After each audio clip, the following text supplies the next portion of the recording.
Talofa, malo soifua, kia ora, malo day, everyone, and all to the Polynesian people who are watching the Polynesianized podcast on this live digital kava session.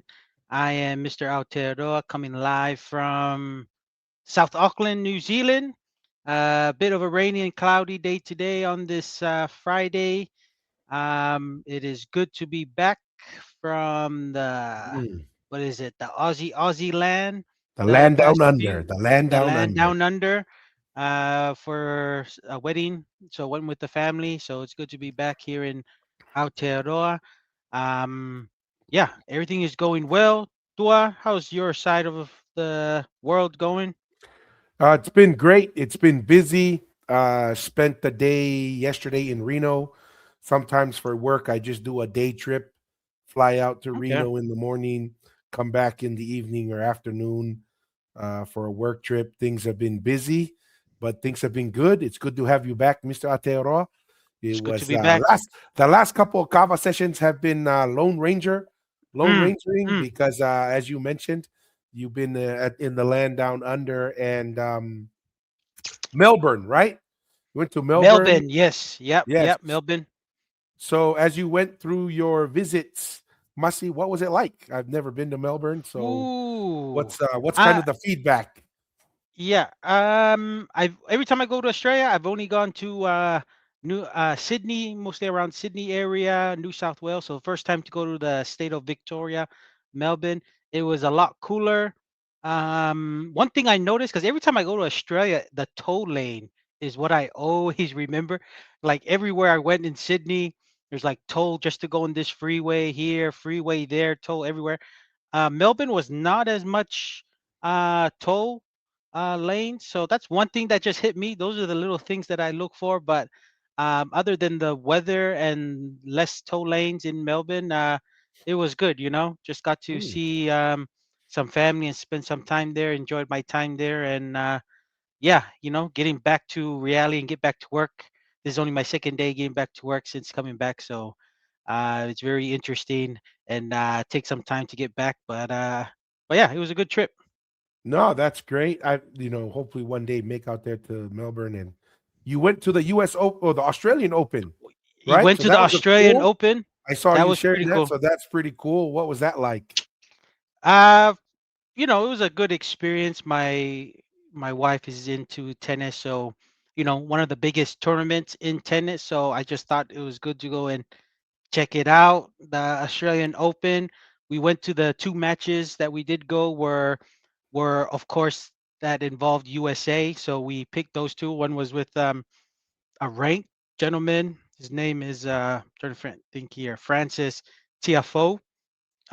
Did well. He won his game, and then of course the Venus Williams went to her Oh yeah, game at the age of that's 45. that's to sell tickets. She's not gonna Yeah. win, but she's one of those Hall of Famers. So you bring her in because that Yes. sells tickets.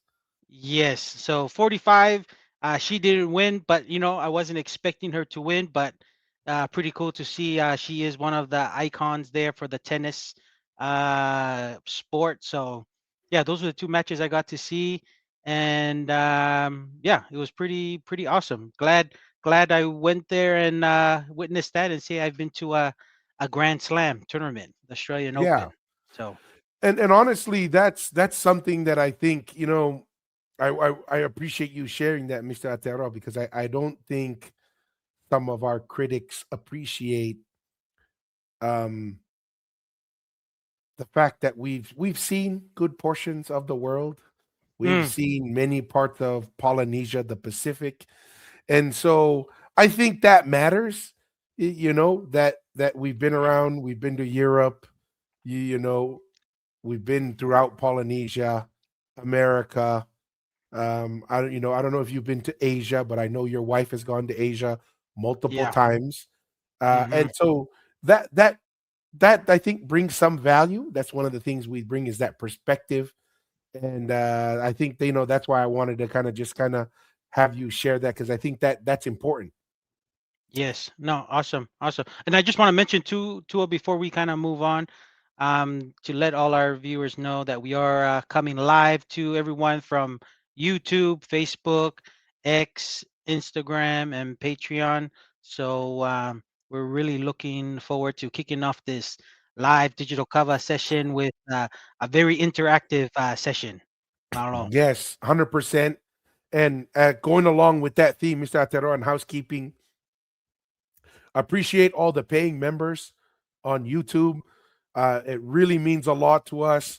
We Yeah. um, we try to provide, especially our interviews. We give early access to Yeah. paying members. That's one of the ways that we kind of show our appreciation. Also, another way that we show our appreciation to Polynesia, to our paying members, is if you make a comment as a paying member, we bring your comment up to the front. And then also, if you want to have a question or a comment, that using the super chat goes a really long way. Yep. And hey, Mussy, it's Yo. as we get busy, we won't get to every comment, but here's a good funny comment, Mussy. Maybe you can have a answer for this one.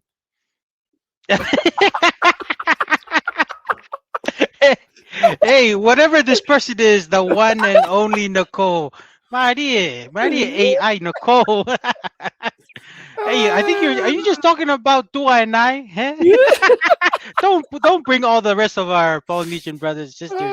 It's just say you're just referring to Tua and I. Eh? Oh Yeah, yeah. Yahweh. Hey, that's why it's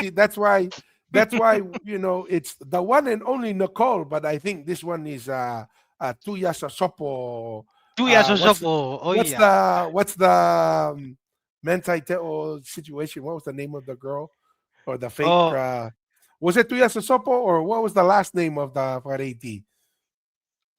that's the name of the last name, the Tuya Sosopo one. But I Yeah. don't know what name the Yeah, I an forgot the alias first name. name. Yeah, I think that's this one. The one and only Nicole, I think, is Oh, the thing is, hopefully, if catfishing. we're so fat, hopefully the Polynesian at least look good if they're fat. So hopefully we're not Yeah. bad looking, looking too fat. Eh? Ew. Ew. It's we're like the piece of bacon fat, the tasty, the good stuff. Hopefully we're not the junk stuff, but malo, Nicole. Yeah. Appreciate it. That's a Anyways, I funny one. could I couldn't help that. That was hilarious. You know. Um, so we have a very exciting program today. I'm really excited about the first set of videos that we're gonna do a reaction to, and Mr. Aotearoa, kind of give us some context for what's going on this year in New Zealand politics.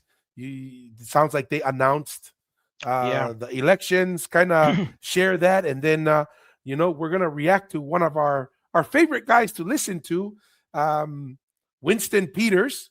He has a good Okay. good good sense of humor, but he doesn't shy away from telling people what he thinks. But kind of give everybody some context what the political environment is in New Zealand right now. Yeah, so at just this week, the Prime Minister of New Zealand announced the election for New Zealand that will happen in November 7th.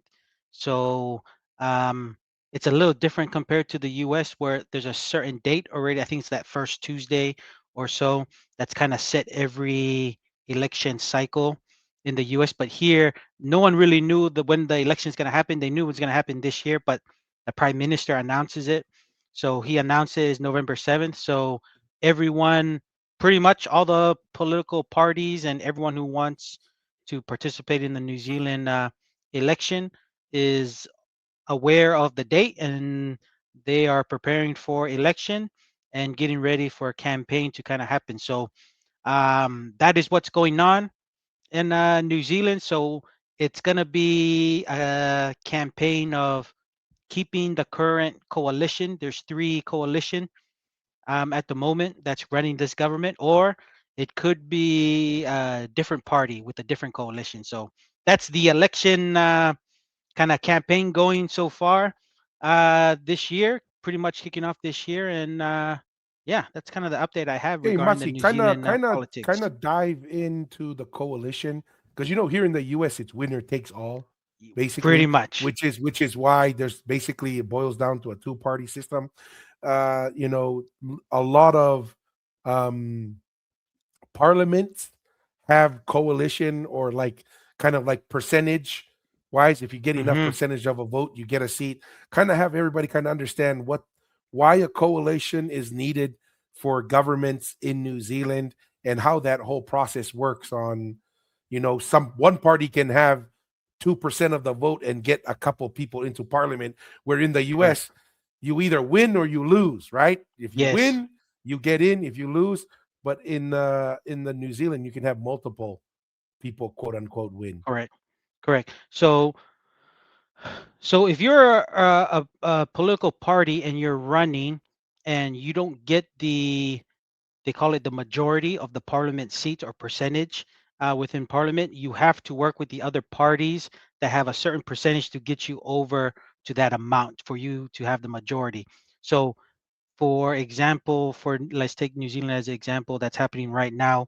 There's the is it the National Party of in New Zealand? That's the majority, and I think they hold maybe 28%, and then they add on to the ACT Party, which has I think around 12%, and then the New Zealand First has 7. And then you combine all those percentages, they give them the majority compared to the other opposition side, which is Labor, the Green, and the Māori Party. So they're all in the Mm, minority. With those three, they don't have enough um, percentage or votes from the people during the election to give them the majority. So it's the national ACT Party and the New Zealand First, they have enough votes. With them three together, they all have an agreement of what policies they're going to pass together. And at any time, if one coalition, let's just say, did not like what the party did or they didn't hold them to their promise while they were in government, they can pull out and then the government can go into to another new election if those that coalition does not hold. So this coalition has held for about 3 years now, 3 year this year. So that's kind of how it works. And there is times that when you're up when you have a party that has the majority votes from the people that you are able to have enough seats in government, you can go ahead and govern on yourself.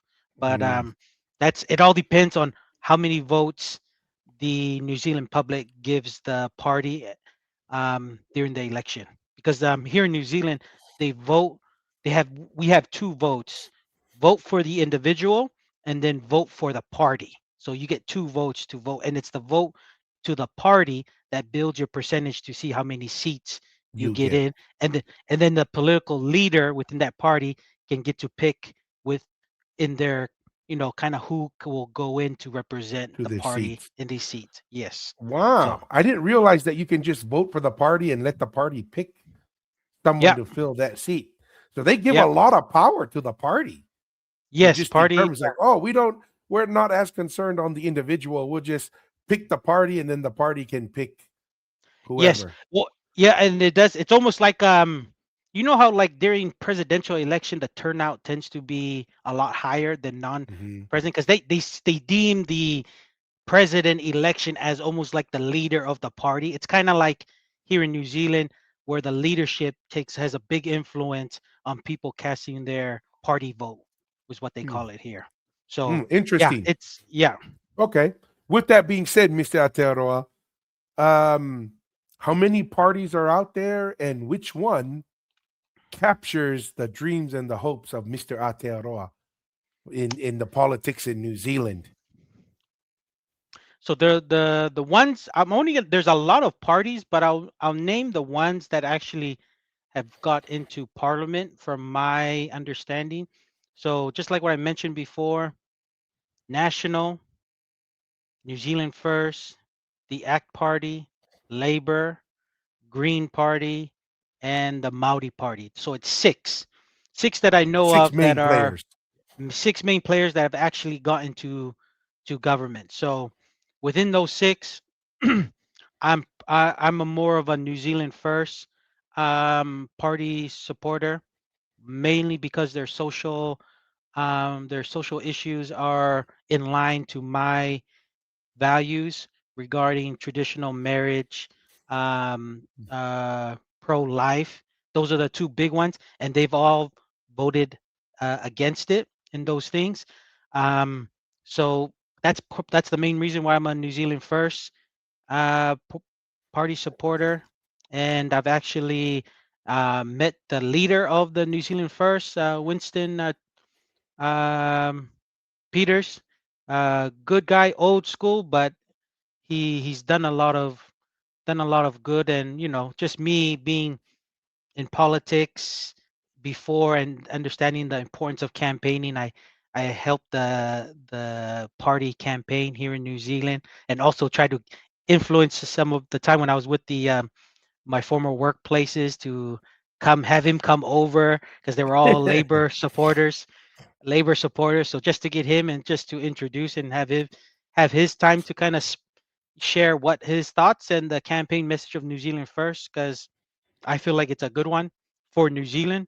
Just like America does things for its interests, New Zealand should be doing things for its interests for a better prosperity. So that's kind of me, Dua. Unless you have any No, that's questions or good. anything. I Mm, mean, you're our expert tonight on a lot of these things. And I want to get your thoughts. It feels like to me, Masi, when we grew up in Tonga, the New Zealand dollar was much stronger, and it mm, felt like the New Zealand economy. So we're talking like 80s and 90s. It felt like the New Zealand dollar and the New Zealand economy was like something as like a step up, right? We grew up in Tonga. We would go visit the United States, but the New Zealand dollar we would exchange, and it was still really strong. But it felt like, by the early 2000s, late 90s, like the New Zealand dollar was like kind of almost the same value as a paanga, and it yeah. and it didn't have the same like Didn't seem punch the to it, yeah, yeah, and yeah. and and I look now at the New Zealand economy as I look at it more, and I wonder. I mean, if I don't know what's going on, and we're gonna react to some videos. A lot of them are of Winston Peters, because I you know how it is, the algorithm, right? You watch one Mm, video, then all of a sudden it keeps recommending a whole bunch, and they were New Zealand First, and I saved some of these videos, and I was like, oh, we'll wait on doing these reactions until Mr. Aotearoa comes back.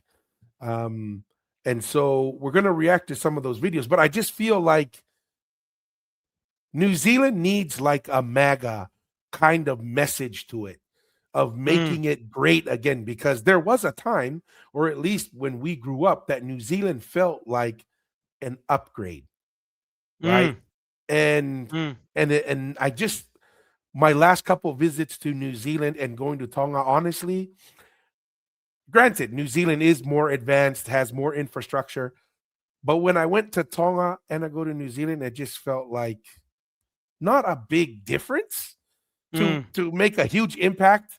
Like if I were to live in the Pacific right now, I would choose to live in Tonga and then just fly to New Zealand and visit. forever That, here. yes. When Mm, when when growing up, it was always thought to be the other way around. Go live in New Zealand and then ever to Tonga. But I'm kind of leaning more towards, if I were to move back to Polynesia or the Pacific, I would move to Tonga and then just visit New Zealand, which was mm. not the way I had that in my mind when I was younger. But any thoughts on that before we pull up a couple videos?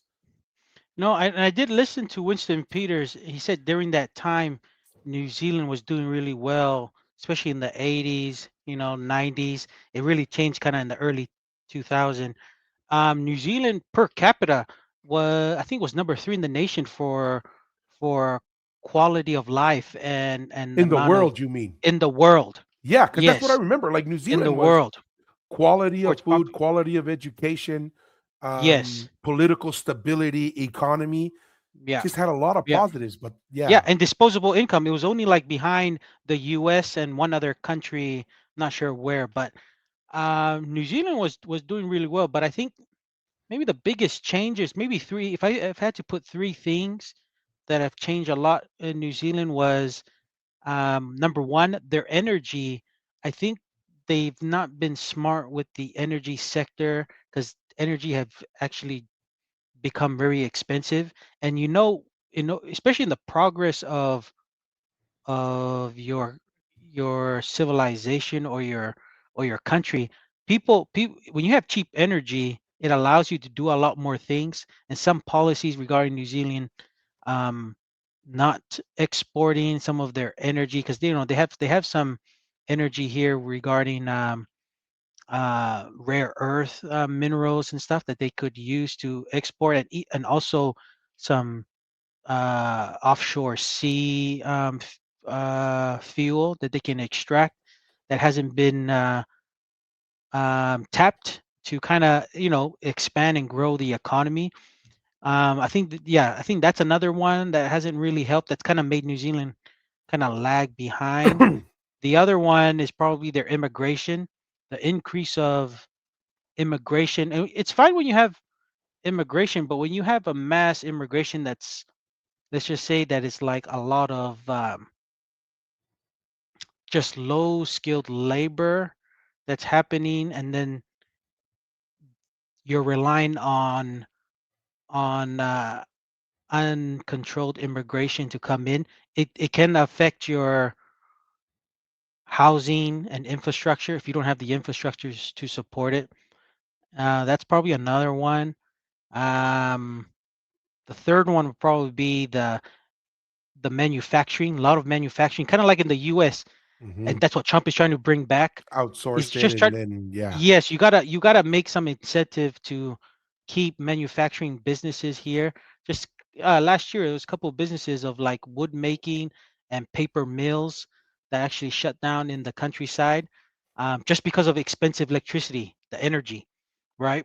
So I think the manufacturing has actually hurt a lot of the the blue collar workers here in New Zealand. That's probably not has helped with the prosperity of New Zealand to keep it going. And with the also with the income, and that when you rely a lot on other countries making your stuff, that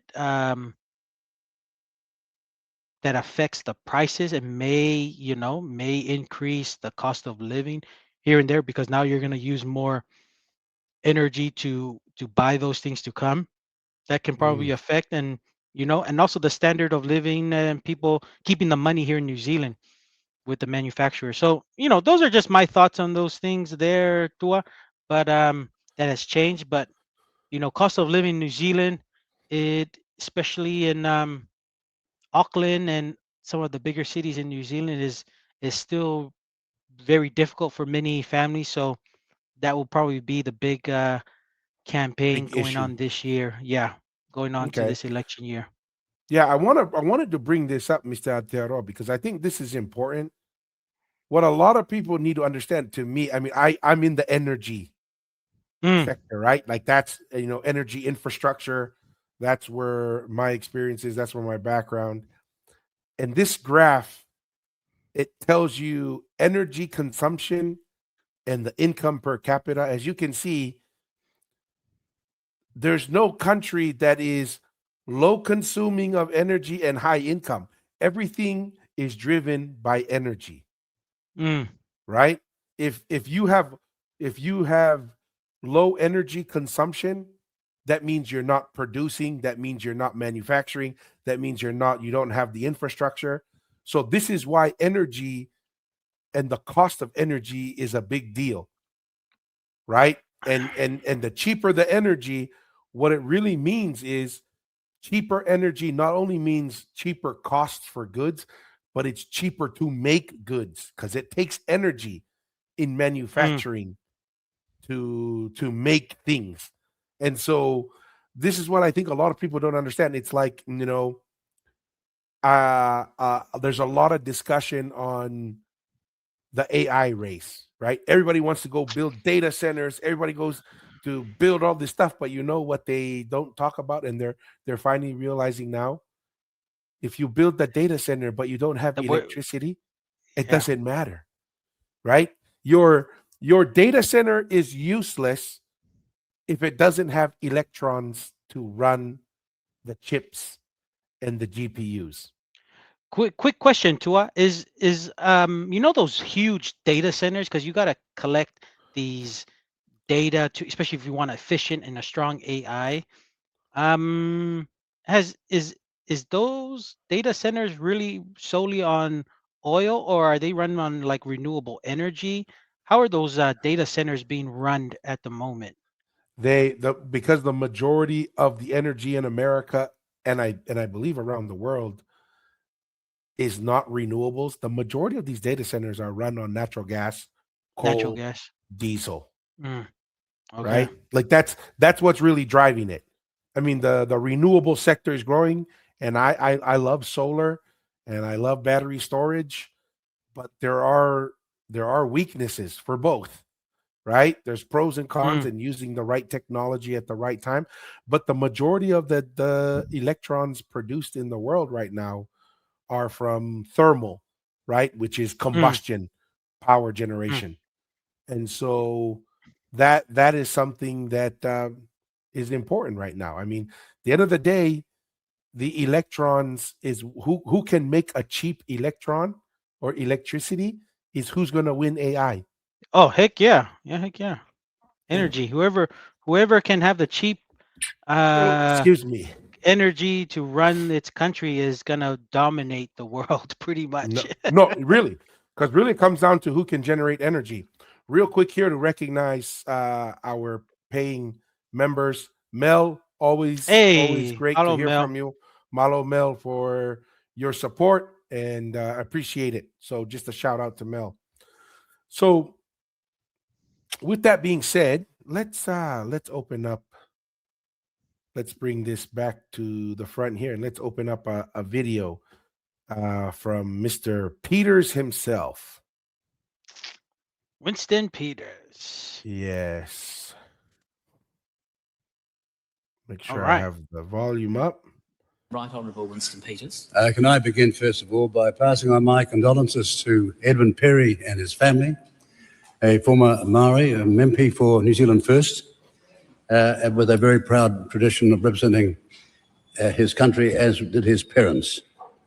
The second thing I want to say is, if you've just heard two speeches, one from Te Pāre Māori and one from the Green Party, you can see that there is no sincerity in what they're saying, because their speech had to be written for them. They came down there, not in a Maori way, just read out the drivel and thought it would be acceptable.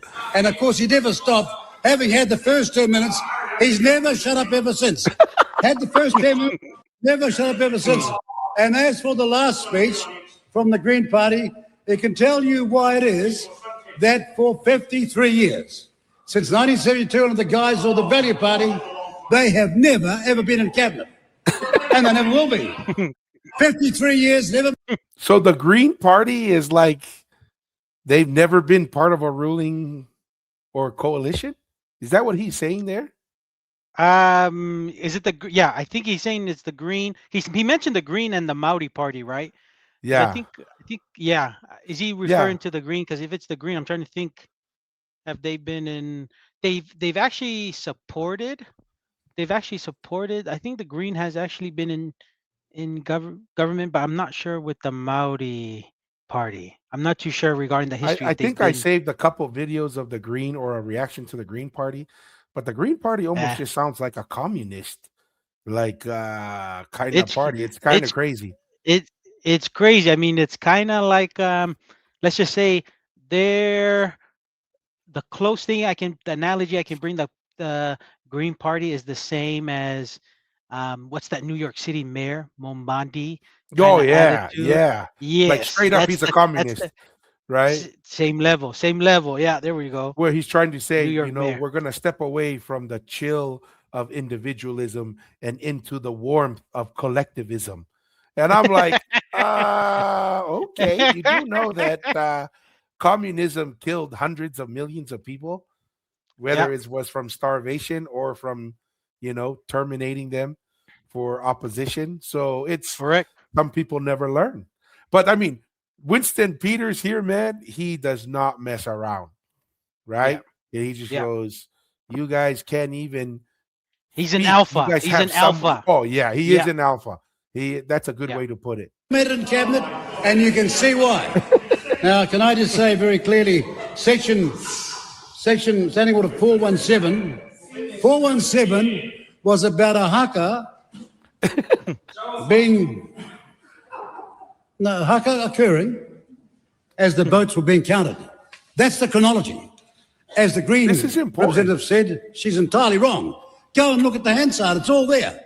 The second thing is, countless people have done haka in this parliament. Countless people have done haka in this parliament. Now, before your time, sunshine, you're going to be here gone tomorrow. I've seen your type. Come. See, when it was broadcast online, remember we had the guys from the offside where they're like, oh, you know, they did the haka and it put Polynesian culture on the map, right? Like billions of views, and it was so bold. Well, then all of a sudden you listen to Winston Peters, and he's a Māori. And he's a Māori, and he's saying, no, we've done the haka here many times. Correct. Right? But they made it sound like this was the first time ever, and it was so bold and so whatever. And then he's coming in and saying, no, it wasn't that the haka was the problem. It's when you chose to do the haka. We were supposed to be counting votes, and you break out into a haka. So really what it is they were like supporting chaos. They don't care about what's right and stand. It really is just causing chaos and making a scene. And so that's what I'm kind of getting from Winston Peters here is we find out, I thought they were anti-haka in the parliament, but it sounds like it's happened many times before. Yeah, and that was the main issue was the time they chose to do the haka was at a time when they were doing votes, which broke the house rules and the protocol, which you know the Winston Peters did not like, because it's almost like you tell somebody these are the rules, them knowing the rules of the house, and they still break it, knowing that they're gonna do it no matter what. So he didn't like that attitude. Yeah, exactly. And then to present it as we're being bold, right? We're being oppressed in here in our own country because we're Māoris and we want to do our haka, and they were against it and tried to stop us. See how the turn of the events there, and I thought that was something interesting. Come on. No one will remember you very shortly, but here he goes. Marty's got a motor mouth. You know, he's the only guy I know who can eat a banana sideways. There he is. But where he goes, dude, he always has like these funny comments. All right. I don't know if you remember, but a while back he asked some guy, I guess he had some drama with, like, maybe he was a politician. Can't remember if it was like some pictures of him or some activity. And Winston Peters goes, I just want to know, do the curtains match the carpet or something like that? What's his comment? I was like, oh, this guy. Now he's the only guy I know who can eat a banana sideways. Funny. He doesn't want to. We all heard him himself, but no, off he goes. Now, haka have been done countless times in this parliament, but after first consulting the speaker, so that the House and its timing is not disrupted. That's what happened here. There was no attempt whatsoever. Worse still, they told the media they're going to do it and didn't tell the speaker, did they? That's the truth, isn't it? Oh, am I hearing in denial? No, I'm not. That's the way they think they can behave. The Maori Party are a bunch of extremists, and Middle New Zealand and the Maori world has had enough of them. In fact, in the last 24 hours, the one in the cowboy hat who hates colonialism, the one that's shouting down there with the scribbles on his face. With the scribbles on his face. The guy that's got half the South Island hanging on his neck. Point of order, Mr. Peters. This is a point of order. Taku te whiris. That was merciless. Because I guess the guy has like the tatatau all over his face. Yes, the tattoo all over his face. And where's the cowboy hat? He's like, oh, that's guy wearing the cowboy hat with scribbles on his face. Yeah. He's so, and that's the, and half of South Island hanging from his neck. Probably has a big kahoa. But yeah, go ahead, Mr. Aotearoa. No. And that's the funny thing Winston Peters always says. It's like, about that gentleman, right? He's so anti-colonialism and everything, and then he wears a cowboy hat and it's like giving confused messages, right? And he comes and and wears that, and then it's like, how can you say you hate these things, but then you wear the suits, and then you wear their shoes, and then you wear the hats? Like, come on now, you can't be that anti-colonialism if you're wearing their products, right? So, and no, and that's the funny thing. I admire Winston Peters, because his generation, if they're, he probably went through a lot, especially if there was some anti going with, with the Caucasian and the Maoris during that time, because he's been in government for 35 years, and he actually helped fund some of the crafts and the Maori shows that they do every Mm. year. And he also helped fund the Maori languages for preschool, and that a lot of these Maori party members probably grew up, or their kids have sent their kids to go and learn Maori. So he's actually, like, he's actually done a lot. And then it's just funny that how they're growing up and they don't see things. And that's, and that's the thing with education, right? You see you have a kid that's 17, then you send him off to university. He was conservative and goes to university and comes back, and then he's like a super Oh, ultra woke. liberal after. Yeah. You know what I mean?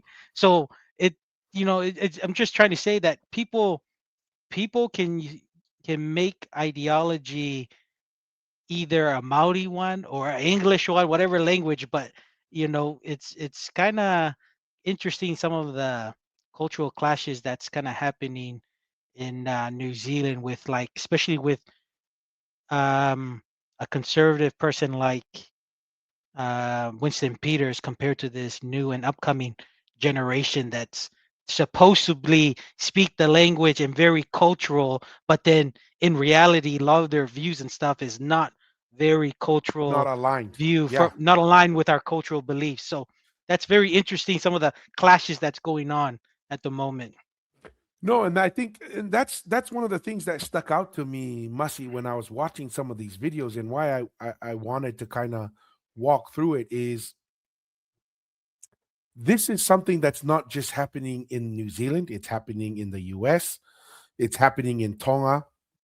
Mm. I see a little bit in Samoa, but I'm not as familiar with Samoa, where they're pushing like, oh, let the young people bring these young. Really, the reason why they're pushing the young people is not because they think the young people are the right choice. It's just they're trying to move away from conservative values, and they Yeah, know the young people have been heavily influenced by academia, by pop and culture, to they're move perceived to the left. yes, and they're perceived to be a little bit not as, they haven't shown, the young people haven't shown yet to be strong in their beliefs in certain customs or whatever, right? They want to test some of their power on some of the younger ones, so that's why they try to push women and the younger ones to try to get in there. And it's kind of like, there's this push against strong men with certain beliefs. That's what I feel like that's kind of No, going on. 100%.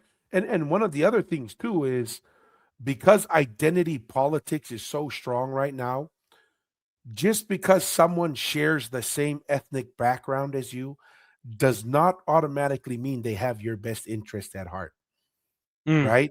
Like we have to be very careful that we don't just, oh, we're going to vote for this guy or this gal because they're brown and share the same background. It's like, no, let the best ideas compete, right? mm, And that's what should drive us. And that's what we should be doing. I think you don't have the Polynesian empire, the Polynesian civilization, if you just went in one way because, oh, we share the same background. No, ideas had to compete. And when ideas compete, the best ones rise to the top.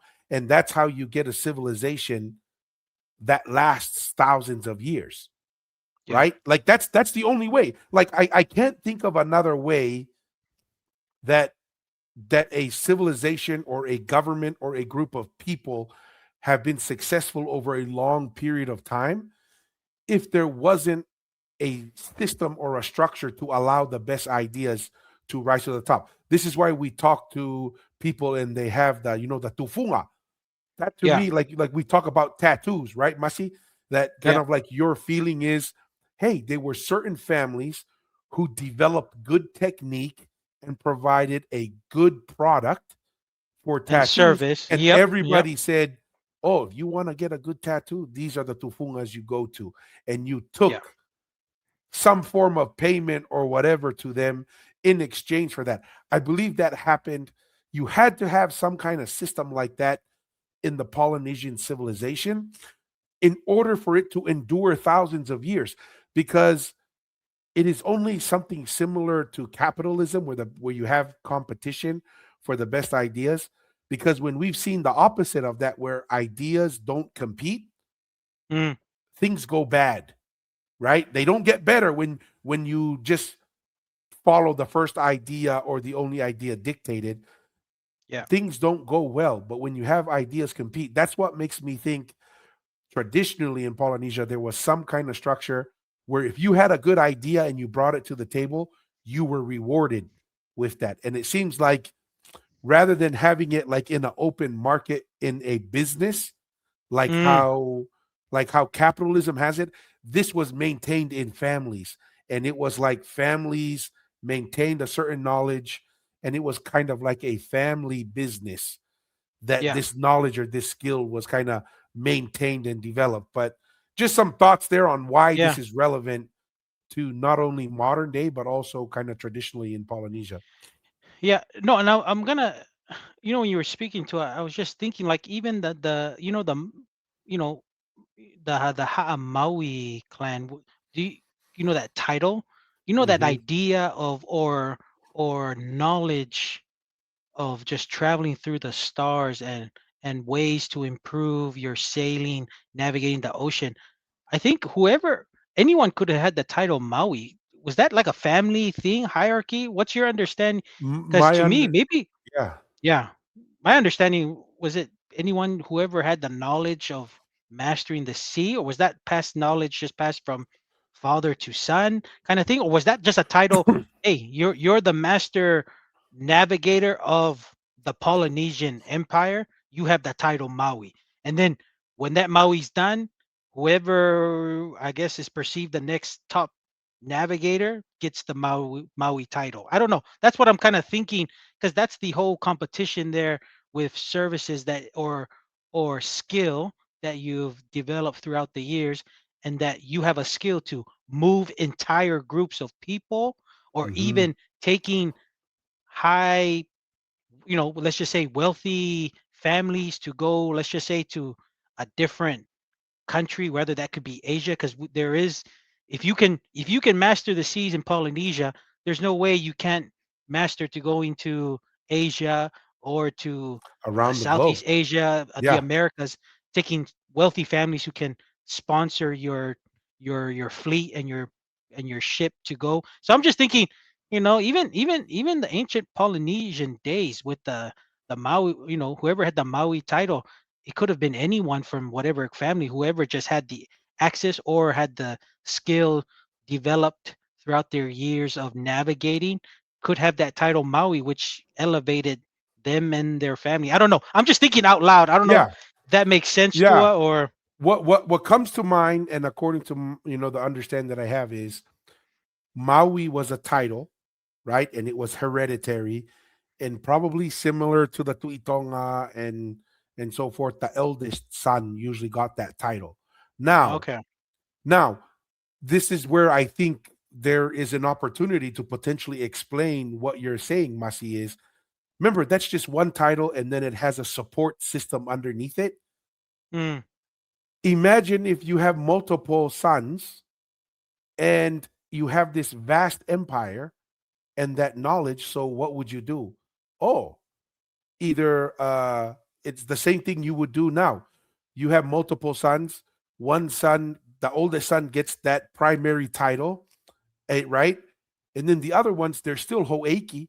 You would send them to other islands and say, hey, you're gonna go and you're gonna, leverage our influence to make axes or stuff in Ha'amoa. You're going to go to Fiji. You're going to oversee and represent us there to build Karia, right? And you go to these other places. What is a potential way that this could have happened is the eldest Tangaloa remains on Tonga, or Maui remains on Tongatapu, because that's the head in the capital.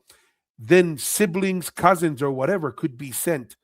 And I think Mel shared kind of like her research, because he kind of shares that Tokelau was kind of really a regional hub for like going northwest and going north and even a little bit into Tahiti.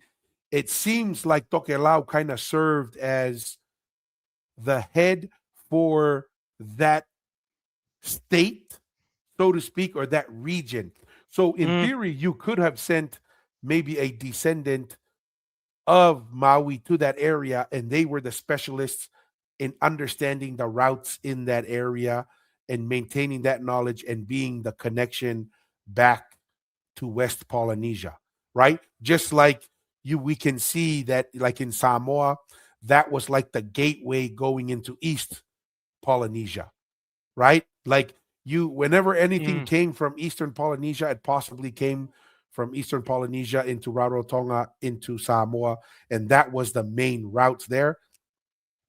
And even amongst the navigators, there were some navigators who had their own unique skill sets or tools. Like we talk about Manua, some of the oral history in Tonga says the first main family group that went there with the navigational knowledge, with that influence, was the Moa clan.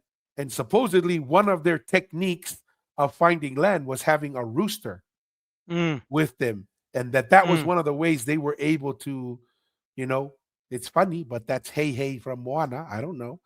And going in there, but that's why the rooster or the chicken was such an important symbol for them, because that was one of their skill sets. But it could have been, descendants of Maui that were the Ha'amoa, and they went. So I can see how specialists and descendants from the Maui group could be positioned in different areas of the empire to kind of develop that knowledge, develop routes of trade in that region.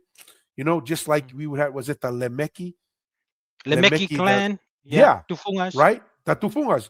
The Tu'itonga sent them to Fiji. Some of them were in, is it Vava'u or Ha'apai? That one guy in Tonga who he says he descends from Lemeki clan, and their job was they would do all the repairs and the preparations before going on the long distance voyage. Right? But it's the same thing. It's a clan, it's a family that has a special skill, a special knowledge, and that knowledge is not just held by one person. It's kind of shared among them, but one gets the main title, and then you would take other descendants from that Ha'a and move them to Fiji, move them to this island. And, let's say we're in Ha'amoa as well. We're doing a lot of exhibitions out to Eastern Polynesia. Put one of the Lemeki clan members over in Manua or in the Cook Islands or Rarotonga, right? To be whenever the ships come out there, we can do the repairs or whatever. But I mean, that's kind of what my thoughts are, Musi, on that. Okay. No, I was just curious because I wasn't too sure with the Ha'amaui if that was a father to son title or not. So that's why I was just kind of thinking out loud on that. So, yeah. And then what was your here's an interesting comment here, real quick, Musi. What are your thoughts on this? And this is from Marietoa Samoa. He says, "Yeah, I heard the island of Puka Puka in the Cook Islands was pretty much a trading outpost for the Tu'itonga, which was run by Samoan loyalists to the Tu'itonga Empire."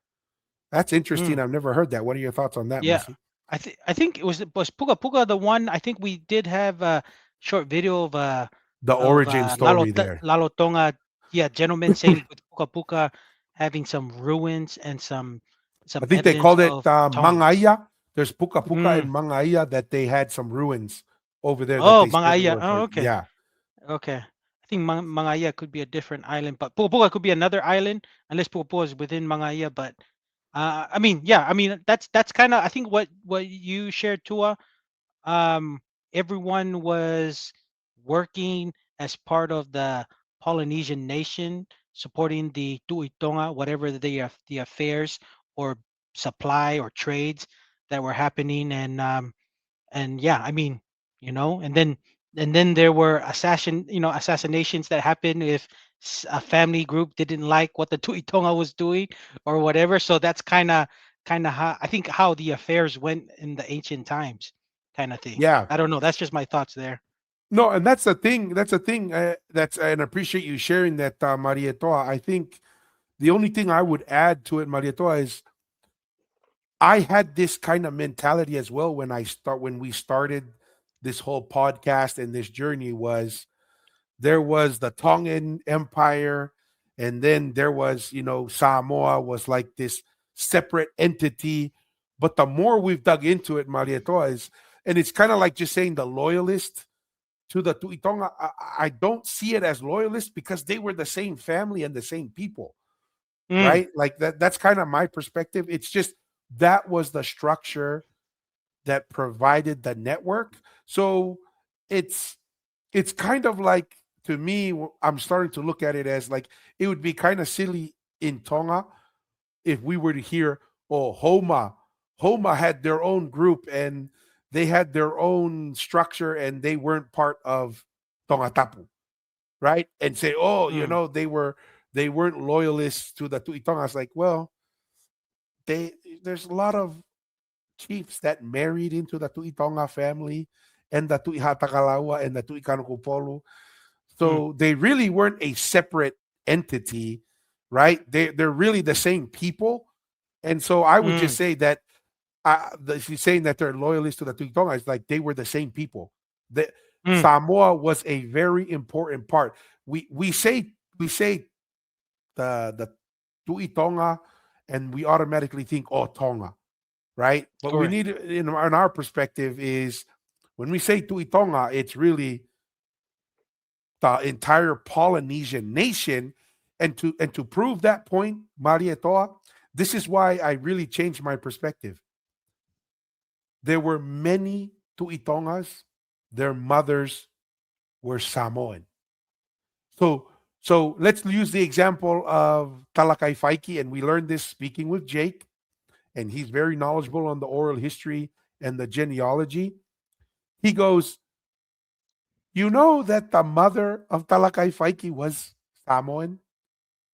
And that the village where Tuna and Fata attacked Talakai Faiki, was the village his mom was from. And because that's the village of his mom, he probably grew up with his mom, which means there's a good chance either Talakai Faiki grew up in that village in Samoa, or at the very least visited that village many times as a young kid, growing up as a prince, a son of the Tu'i Tonga, who could have been an heir, but the Tu'i Tonga has many children, and it just seemed to be each Tu'i Tonga would select who would be the next Tu'i Tonga. So Talakai Faiki could have been one of how many potential heirs, and get selected to be the Tu'i Tonga. So this idea, so once you have that understanding of the genealogy, how can you say that the Tu'i Tonga is being kicked out and was a foreign occupier when his blood relatives are in the village that he was at, and that's possibly where he grew up? How can you say you're kicking out a foreign entity? It's not. It's the same people. It's the same group. And really, the reason why we think the way we think now, and I used to think that way, it was because of colonization, right? Where everything got cut up, and now we can't help but reflexively think that way. Oh, Samoa was its own nation, Cook Islands was its own nation, Tonga.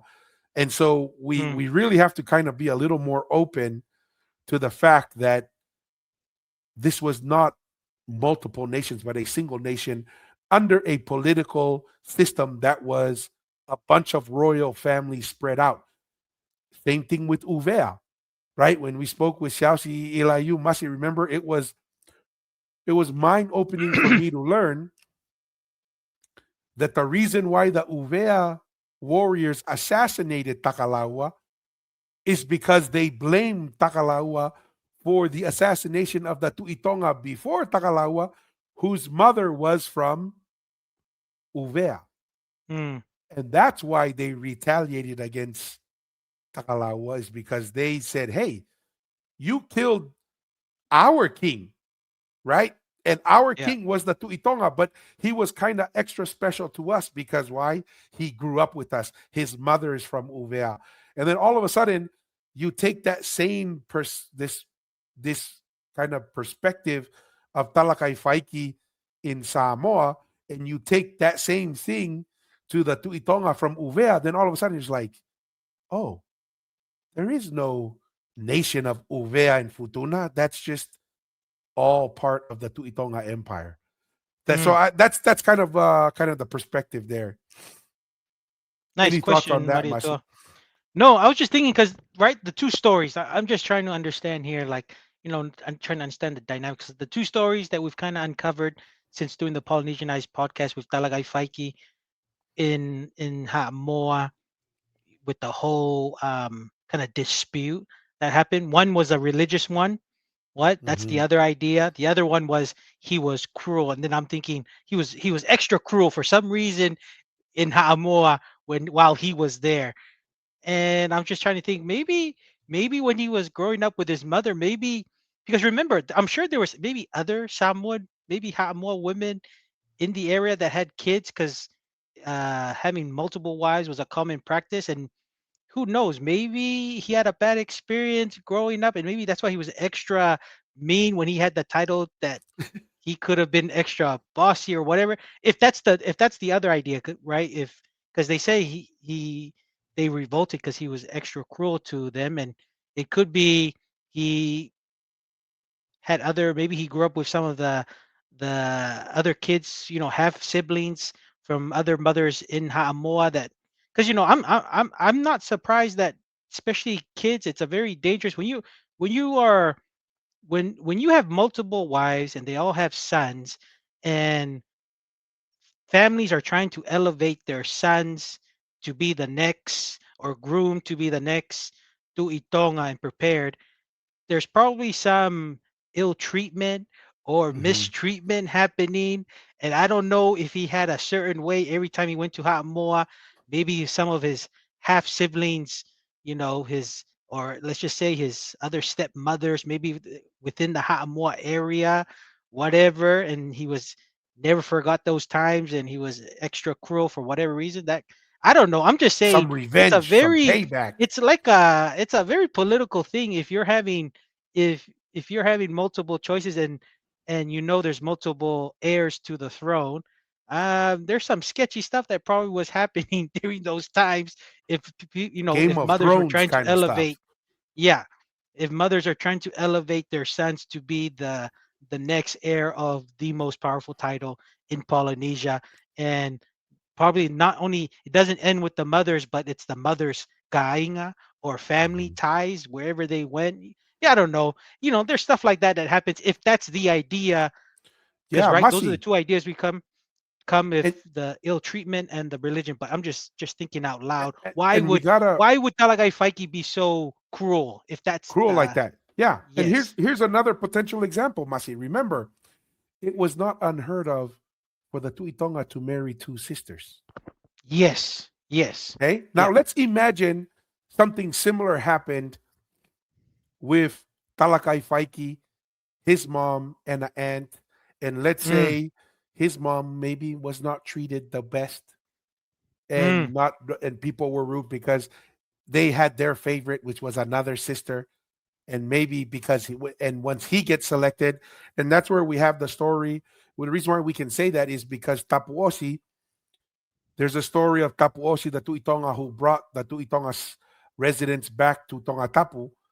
He yeah, told his two sons, who were from two wives that were sisters, sisters, yeah, says, The first one that I see between you two to come to Tonga is who I'm gonna name the Tuitonga.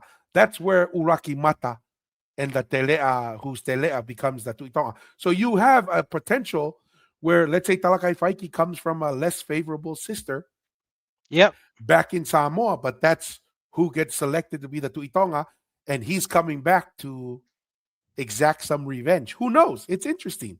Yeah, yeah, and it's funny you brought up that story with Tapu Osi and his wives, the two sisters, and that's two sisters from Ha'amoa. You know what I mean? Yes. Yeah. So yeah, it's funny. Yeah. So once again, appreciate the comment there, Maria Toa, but just some thoughts there. Yeah. Let's come back to Mr. Peters. All right. Whakapara hoko o te tangata, kāre whakaingia. Ko tāna I whakapara hoko ai I tō mātou tū, mā te iwi Māori ia e whakawā I roto I ngā. Oh, there's AOC 2.0. The girl. Remember the haka that went viral. the Haka girl. Remember when we watched the video of her contribution to her community was the community garden? And Yeah. the community garden looked dead and it was tiny. I was like, so like, how are you gonna feed a community with that? It's like if I was like her PR person, I was like, guys, don't send her to this garden. Just go meet her at Starbucks. Because this does not look good. You know? I don't know. No, that's the community garden it's only good once in New Zealand and America and Australia to you know. The community gardens is what we do now. Once you Yeah. leave Tonga, Samoa, and the other islands, it's community gardens. That's what we do. Yeah, just for decoration. Tātou, tēnā tātou. Personal reflection.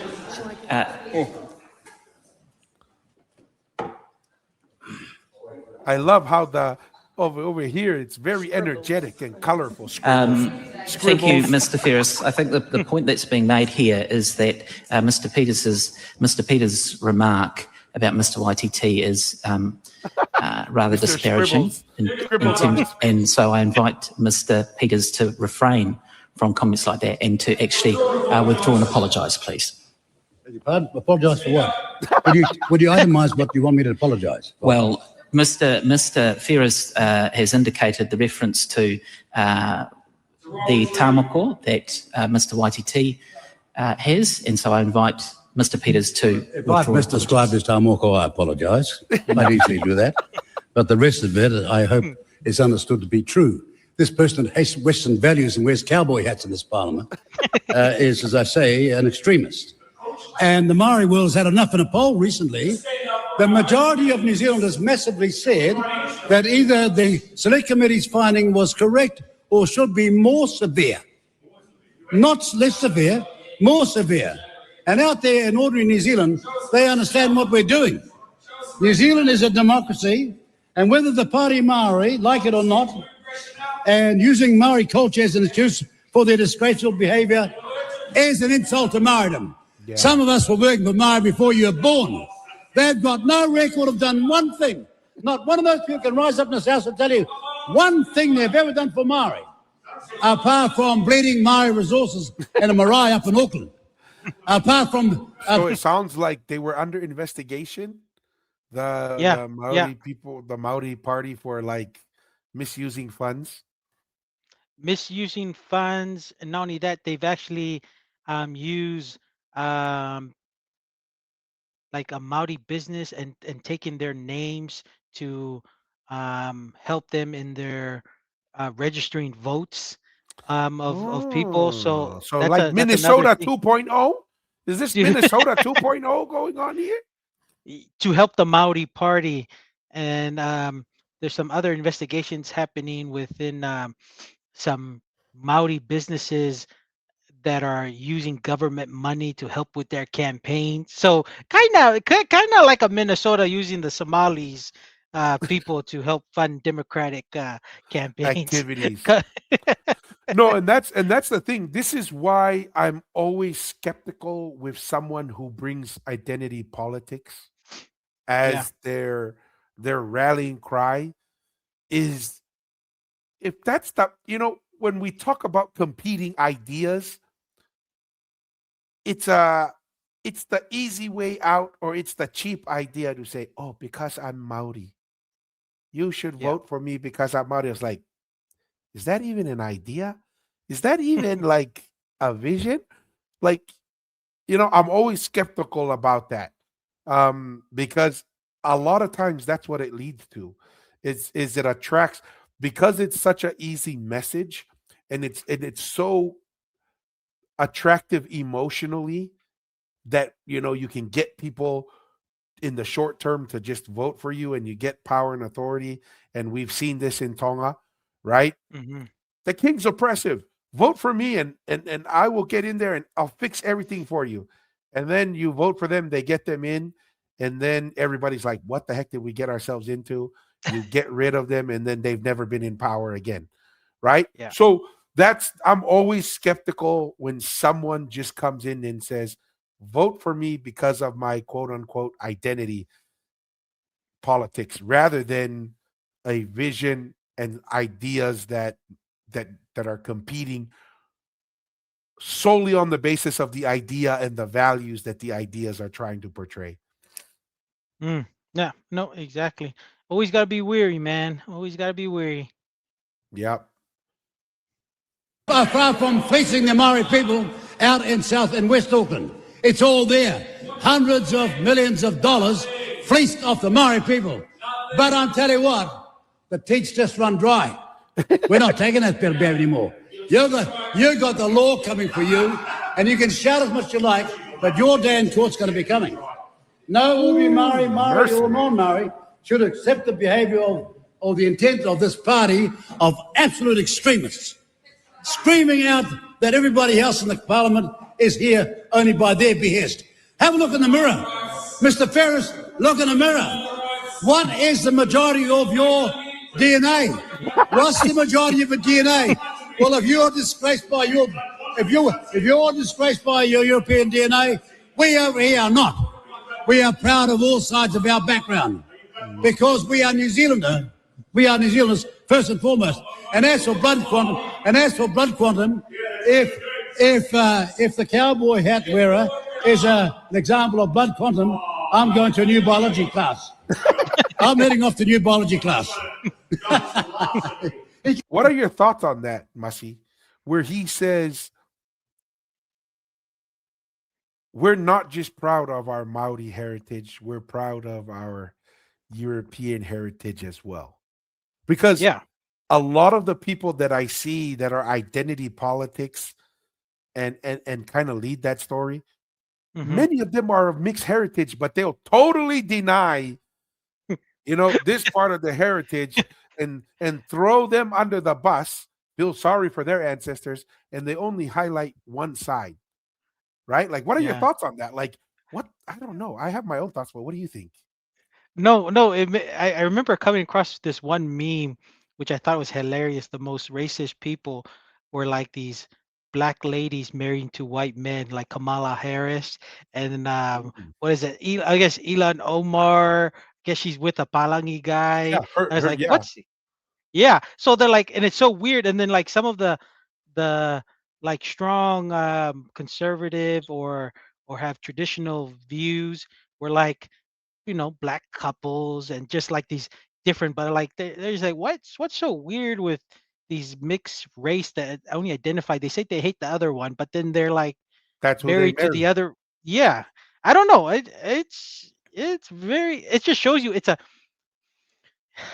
a it's just a place to receive and be put in a place of position of authority and power to make benefit for either themselves or for a business or for whatever they run, just like with the whole fraudulent Somali thing that's kind of going on in Minnesota, that 90% of the fraud happening within that state of Minnesota are Somalis, and then Somalis, and then the leader of that community is that Elon Omar, which is always identity politics. So I think what you said is just an easy way to get in, and people fall for it because just for whatever reason that they feel like they've been mistreated in their lives or whatever, that's happened that it's easy to grasp and easy to blame the other race for your troubles in your personal lives and personal choices that you've probably made. So I think Yeah. it's just an easy trap, an easy way for people to follow, um, and stick to and make sense. It's an easy message to create, and I think that's the hard thing, to distribute a consistent message to the masses. That's one of the easiest ways to do it, is identity politics. So Yeah, I no, don't and know. That's just that's me. why I'm always wary when someone comes with identity politics, because for me, the best I can give them is they believe it sincerely and they're naive, right? Mm, Like that's the best I can give them. This is why, what's her name? Who's the head of the agency, the Samoan girl, oh, Tulsi Gabbard. Tulsi Gabbard. This is why I have a lot of respect for Tulsi Gabbard, right? Yeah. Like she was surrounded in that environment of being liberal, and we have to stick together and help our people. I can Yep. respect that. I can understand that. But once she realized that that was being leveraged Yep. by crazy liberals just to suck the votes, and then they'll be the first ones to ignore you if they find another person that's easier to sell the story and the vote to. They'll just cut you off, sacrifice you, and go to the next person. That's why Tulsi, I do admire her for that, because she stuck up and spoke what she truly believed. And so yeah, that's Yeah. one of the reasons why I think I really do think respect's got to be given to Mr. Peters here, is because he is not about selling identity politics. He seems to be driven by being reasonable, doing what's practical, and then calling Yep. out those who are taking advantage of people through a easy message like identity politics, that it seems like the Maori party here is kind of, or he's accusing them of selling. Yeah, the Maori and the Greens, they're definitely in that identity politics, and that's why Winston Peters is so important in this makeup of government, because only a Maori or only a Tongan Polynesian can see somebody, or let's just say another minority can see somebody using that leverage to try to do an identity politics to And get try to a position, battle it. try to battle it, and that's why. Just imagine if there was no Winston Peters, or somebody with his caliber to kind of at least at least hold these people accountable. Because can you think you will see I can't see a New Zealand Caucasian having this kind of Oh, they would debate. dice him up as a They racist and everything, and there spit him and out. there is that, and that is a real thing. And that's probably what's killing the West. There's a lot of there's a lot of people who are, let's just say, who are not from that ethnic background, that don't, what they call it, the white guilt. And they Yeah, just cuddle, and then they just don't say anything when that's wrong. That's the yeah. funny thing, right? So that's No, why 100%. Winston Peters sees this game that's going on, and he's just giving it to them. He's Yeah, not and falling and for and it. and he is, I can see, hear, and feel some of his frustration, because he's like, dude, we've been fighting for this for how long? And then you guys are gonna come and just take all the benefits of what we've been fighting for, and then totally undercut and potentially ruin everything that Mm, they've been building for decades. This is kind of similar to some of the um that the alphabet mafia, the LGBTQ, eh, some eh. of the lesbian and gays who are really frustrated that they added the other letters, is because they said, dude, all we wanted was, you know, maybe marriage or some kind of legal system. And now they've taken that whole message to allow transgender and all this other crazy stuff that people don't always, to force people on those things.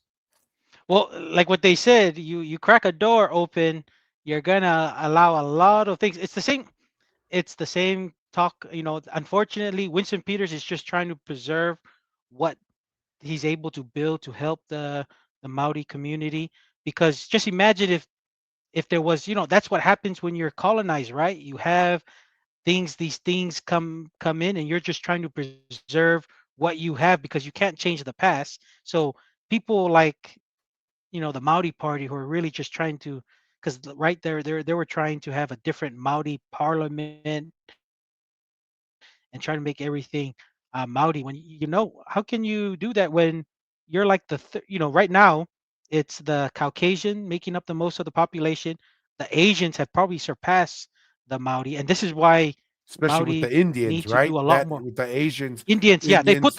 they put the Chinese and Indians, that they consider them as Asians. So that's one group, and that's why it's so important. Then they separate the Maori and they call it Pacific Islanders. But just to help with the Maori numbers, Maoris need to do a lot more to, let's just say, integrate with the rest of the Polynesia peoples, because we are one people. But the more they keep going off and doing their own little like activism at every single thing. Activism, there's some parts to be to to to to kind of rebel, not rebel, but like, what do you call, show your dislike to a certain policy. It's good to let it know in the streets, but if you're like protesting every single thing, like trying to seek more energy independent and trying to build infrastructure, and you're always protesting on those things, yeah, it's not really helpful. And there's a lot of work that Maori need to do to integrate with Polynesia here so that we can be more united. And this whole kind of separating thing, and you've seen it too, when we did our little segment of the Christian Maori lady, how many Maoris think that we're different from rest of Yeah, Polynesia. So yeah. that's what I'm trying to say. There's a Maoris need to, just to help for their sake in number wise, to build their power in the voting of their representatives into government. They need to integrate a lot more with the rest of their brothers and sisters in And Polynesia. exactly, and we have so much in common that, like, to Yeah. me, that's a no-brainer. Like, why would you try and say, "Oh yeah, we're Maoris and you're Pacific Islander"? And I was like, "Wait, dude, you're in the Pacific. You're on an island. Hmm. You're a Pacific Islander. You're a Polynesian too. We're all the same group." But yeah, but it's because of identity politics. Once you fall in that trap, you don't learn any other moves. You don't find anything to be creative and think out of the Yeah. box. You just fall back to the easy button, play the identity politics. Can't help Hmm. yourself, see? Unlike the word on the marae. On the marae, This is a on the good marae, point. they hear you out. This so-called epitome of Maori behaviour, tell him to keep his mouth shut for 5 minutes. He's been minimally trained on the marae, just shows you what little they know about the marae. On the marae, you hear the other side out. Don't just shut your stupid head off. All right? That's an important point. Yeah, that's a good point, right? If you say this is about Maori tradition and recognizing it, that's an important part.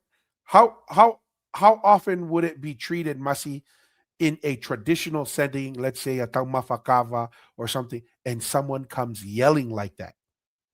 Mm. Is that the traditional way of carrying out the kava ceremony and traditional things? And Winston Peters bringing up a good point. You say you want to bring Maori culture and values, and then you do this. That's not Maori culture and values. That's not how it's done on the marae. That's why, like I said, these people, they want chaos. That's really what they want. They're not interested in doing what's right. They want chaos. Yeah. And if the Yeah. chaos is doing the haka and then selling it like, "Oh, we're being oppressed, they won't let us do the haka." And then Winston Peter goes, "Dude, we've done the haka here a million times. Has nothing to do with the haka. Is you chose the most disruptive and the most disrespectful time to do a haka, right?" Mm. And that's the problem. And so, Mm. yeah, I thought that was interesting on the Marae concept. Anything to add there, Yeah. Masi? No, very, very interesting. It's almost like saying if somebody's so in tune with their culture, right? Why are you picking and choosing when to exercise that culture? And that's what Winston Peters is trying to say in the Marae, in a you know, in the Maori sense. You're always giving the opposition an opportunity to discuss, and then you almost have a discussion that way, but not trying to yell out and trying to cause the other person to or let's just say cause the other person to intimidate them so they won't finish what they're speaking is a childless play, and it's not not a Maori cultural behavior to display. You know what I mean? So Yeah. And really, why is it that that's so important in the Polynesian culture that we hear the other side out and that there's order and there's structure? Because once you head into chaos, war comes and things get ugly very quickly.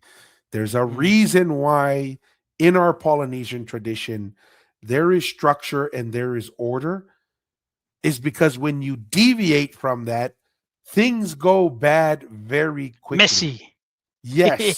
dysfunctional, unorganized. Dysfunctional. And then all of a sudden, the problem of not hearing each other is nothing compared to when violence and chaos and economic destruction happens, and everyone loses at that point. So I think that's important to remember. They don't want democracy, they want anarchy. There we go.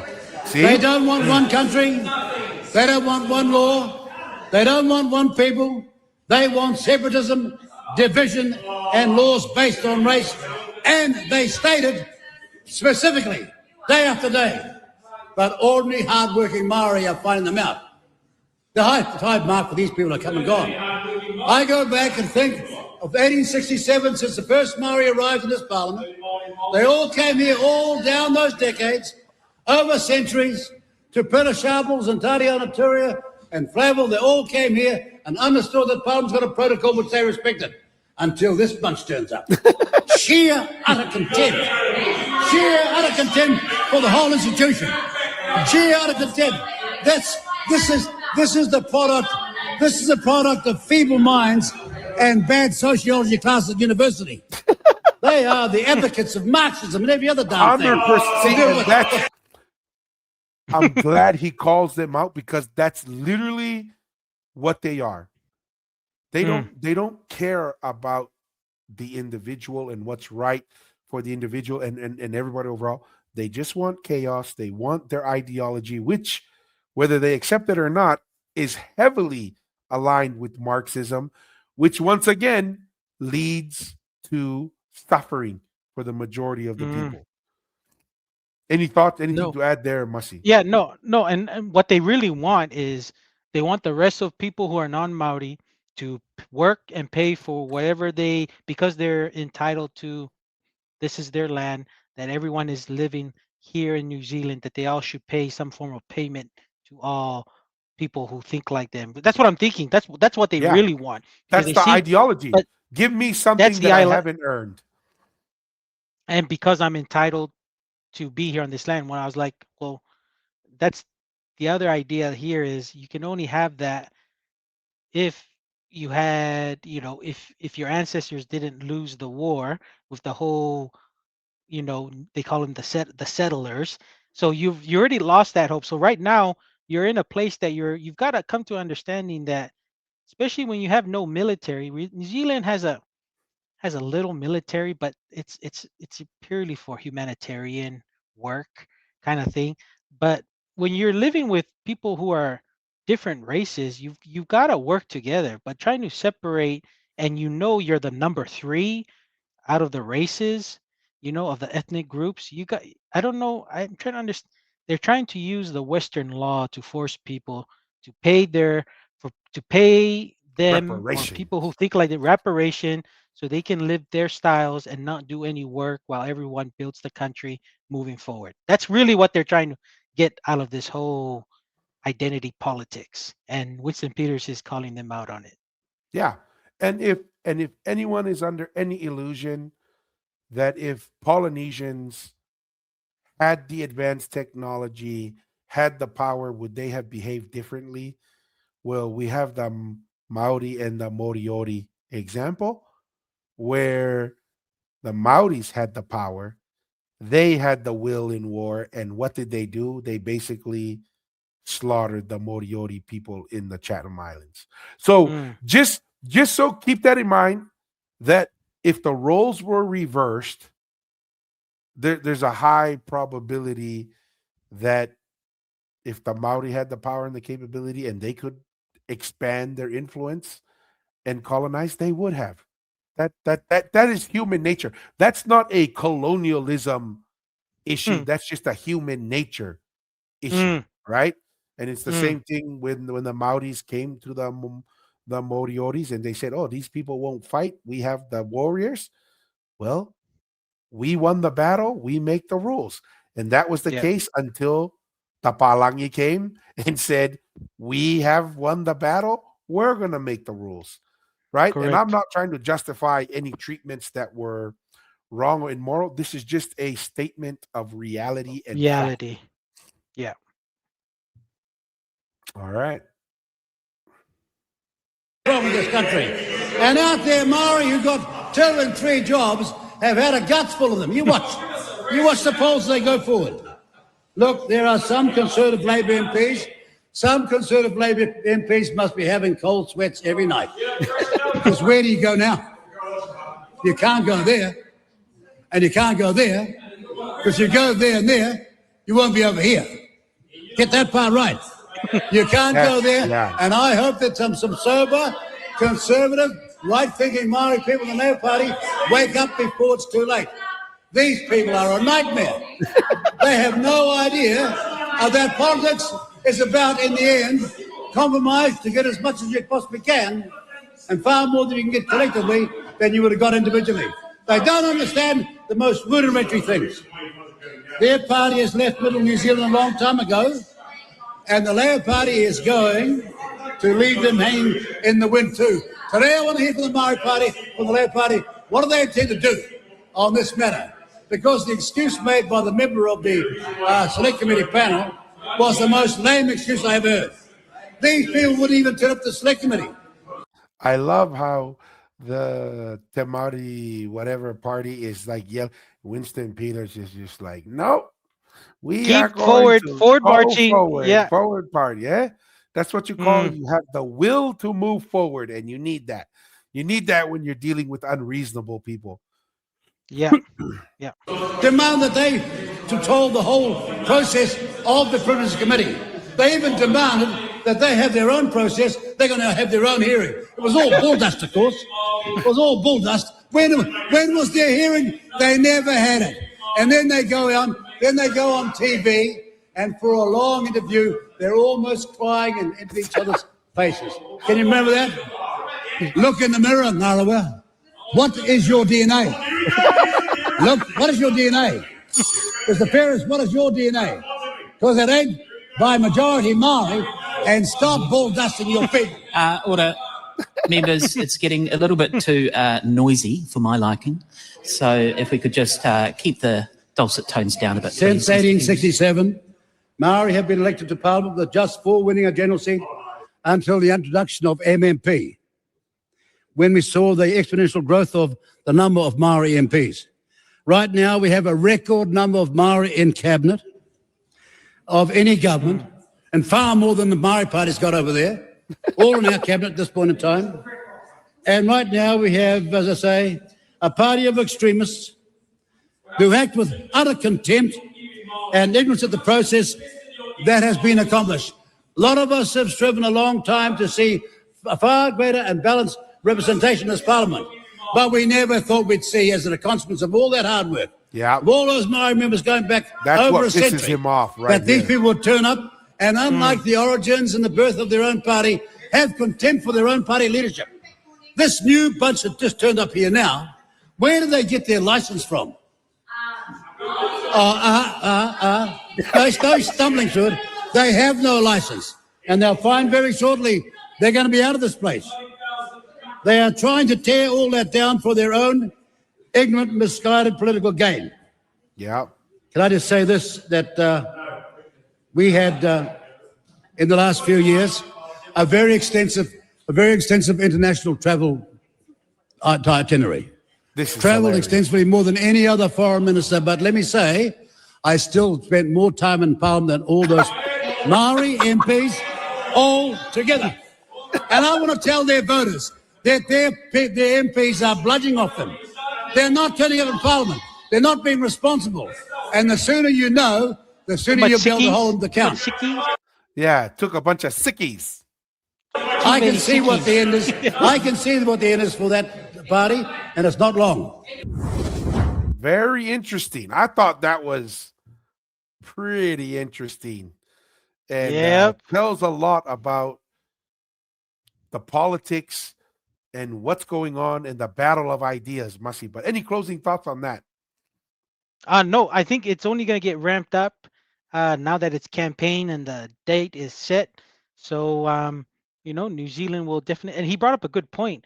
A lot of people think that the coalition government has the most Maoris in cabinet, right? They're just not, they think differently than these Maori party parliamentarians that are representing this Maori party, which is it's just a Marxist ideology and political tactic of identity politics that's going on. And I'm glad Winston Peters brought that up, that they have a large Maori in cabinet than any other cabinet before. So, people, and I don't know if many people are aware of that, but New Zealand will definitely have a choice if they're gonna keep this coalition or keep New Zealand first in, or they can go the other direction. That's why it's so important to vote, Not 100%. And we invite all of the listeners, all those who are watching, what we always do, what the invitation always is. Be bold, right? Don't be afraid to ask the hard questions. Stay and curious. Then always stay curious, be open to new ideas and explore it. Don't just because everyone's going left, just ask yourself, should I be going left? Does that make sense? Are the ideas coming there? Am I just going because everyone that's going left looks brown, thinks brown, that's where I should just go? Or should you say no? What should we be thinking and doing? Yeah. So with that being said, that's kind of like that portion of the show. And, thought it was kind of interesting just to take that into account. Yeah. Auckland is our number one city in the world. We're listeners and viewers. And so that means New Zealand is an important part of our viewers and our listeners. So we thought we'd have that segment in there just to kind of talk through that. And Auckland is the biggest city here in Aotearoa. So it's, very important. It's important. Yep. All right. The next portion of the show, we've had a handful of comments and messages from viewers and listeners to say, hey, can you walk through what your guys's kind of like idea or perception of how we got to Polynesia, how the Polynesian Empire was kind of settled and grown from, and have a conversation on that. So the next portion we're going to talk through is going from Vahe to Tongatapu and what that looks like. What are our concepts? What are our thoughts on the travel path and the logic or the belief system that we have for that? And so that's what we're going to spend the next portion of the live on moving forward. And as people know, we believe the oral history that is very strong among the families in Muʻa and from the specific families who were heavily involved as leaders and families that managed and guided the Polynesian Empire, that we originate from Vahe, and that Vahe is the motherland, and that Vahe is the far, far away land that we originate from, and that that is a big portion of what we believe and what we refer to as our origin. With that being said, we do take the position that Vahe is the Americas, Yep. and there are many examples that we point to for that. But anything you want to add on, Masi? What is your position on Vahe, and why you kind of take the position of the Americas being Vahe and being the origin of the Polynesian civilization? And specifically, we're talking about Maui, Tangaloa, and Loau, or the Taula. But go ahead, Mr. Aotearoa. To me, my conversion into the Vahe ideology and where I think it is definitely our origin, to me, it's simple. The Ha'amonga in Tongatapu and the Sun Gate, it is built the same way up in the Americas. I think it's in Mhm. Bolivia. To me, that's the biggest indicator for me where the knowledge and especially with how how old people, they put some data on understanding of how old the Ha'amonga is, but then now that you know since doing this podcast and having some other opinions on how they date ruins, was that weathering, the weathering of the Yeah, the limestone, an stone. expert, Yeah. and from what he understood that this is so much older. To me that's the founder of Polynesia. So that came from the Americas. And with the whole what comes after, I'm open to that, but the founding fathers or the founding people of Polynesia is from the Americas, because to me that's the Sun Gate in the Americas and the Ha'amonga. That's where we came from, and they were built for the same purpose. And who knows, what was it, the same? It had to be the same group of people, or maybe some shared relatives that lived around the area that sailed all the way to Polynesia and became the founding people of the civilization of Polynesia, the Polynesian. So to me, that's my personal testimony or my thoughts of why I'm a believer of our people coming from the Americas. Yes, It's the and just to, Ha'amonga. and just kind of to go along with what you're saying, this is the gateway of the sun that Hmm. you mentioned, Masi, and I'll just read here. It says the Tiwanaku civilization, right? That was 2000 or 11 to 200 to 1100 AD, was centered in the Lake Titicaca region of present-day southern Peru Oh, and Peru. western Bolivia. Although Mm. its culture influence spread into Bolivia and parts of Chile and Argentina, Tiwanaku's main city center boasted a population of 25 to 40,000 at its peak, consisting of elites, farmers, llama herders, fishermen, and artisans. Its ceremonial center featured a tiered pyramid, right? Mm. Just like the Langis. So Hmm. tiered pyramid called the Akapana, and the temple complex, the Kalasa. Yeah. So this is the Sun Gate that we talked about. And Correct. just for reference, so you have the Sun Gate. Let me pull out the Ha'amonga. Yeah. No, and I'll just add on while you're pulling that up to dude, that's what Polynesians were. When you state what those people were elite for, first they had people of high rank. That's the Tangaloa. Those were the high rank folks. Then you get the experts of fishermen. That's fishermen can be interpreted as masters of fishing or navigating the ocean. That's the Maui clan. And you're talking about also the tufungas, in especially with Ngowe, the farmers, because when I think even David Burley, he touched on the creation of farmland in near Nukuleka to cultivate different crops, and Yeah. then when you add that, then you add the 100 acres of reclaimed land. Like only farmers can do those things, man. You've got to have what kind of soil or something to withstand Mother Nature, and to have that 100 acres reclaimed land still there today. I don't know. I'm just kind of throwing out Yeah. there. That's the same kind of skills our people have today. So one thing, why is the ha'amonga and this sun gate here in Peru? Why is that important for fishing, navigation, farming? Because it is by understanding the seasons. That's what the sun gate does, right? The sun gate allows you to track the seasons. So you have the sun gate to say, when's the best time to plant your crops? When's the best time to harvest your crops?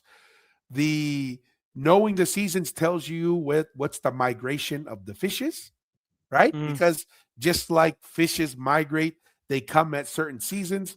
You understand that by understanding the seasons, and that's what the sun gate provided.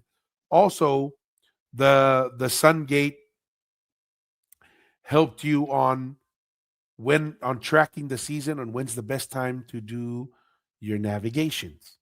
If you're traveling in the southern hemisphere, when's the best time to travel in the southern hemisphere where there aren't hurricanes in the southern hemisphere, right? If you're going to go into the northern hemisphere, when's the hurricane season or bad seas in the northern hemisphere? And you only know those things if you can track the seasons and the movement of the sun. So that's something that is extremely, extremely important. And so that is something, like you were mentioning, that's something that's shared with Vahe from the Americas that we don't find in Anywhere else Melanesia, in right? Asia, in Taiwan, yeah. So yeah, so that's something that's really important, and that's something that needs to take into consideration. Then, just like it mentioned earlier in this article here, that let me see, main city boasts the population. It was talking about the multi-leveled pyramids. Same thing in Tonga. You have the Mm. langis, multi-leveled pyramids, different scale. And so those are to us very convincing reasons that let me share this instead. All of this originates from the Americas, right? Correct. Then you also have um, certain words, certain Mm. culture practices, like red, right? Red was a very powerful color, Yep. representative in the Americas. Priestly kings, kingship and priest kings, that's something that comes from the Americas as well. And for us, we recognize that there is genetic material from Southeast Asia and Melanesia mixed into our genetic makeup.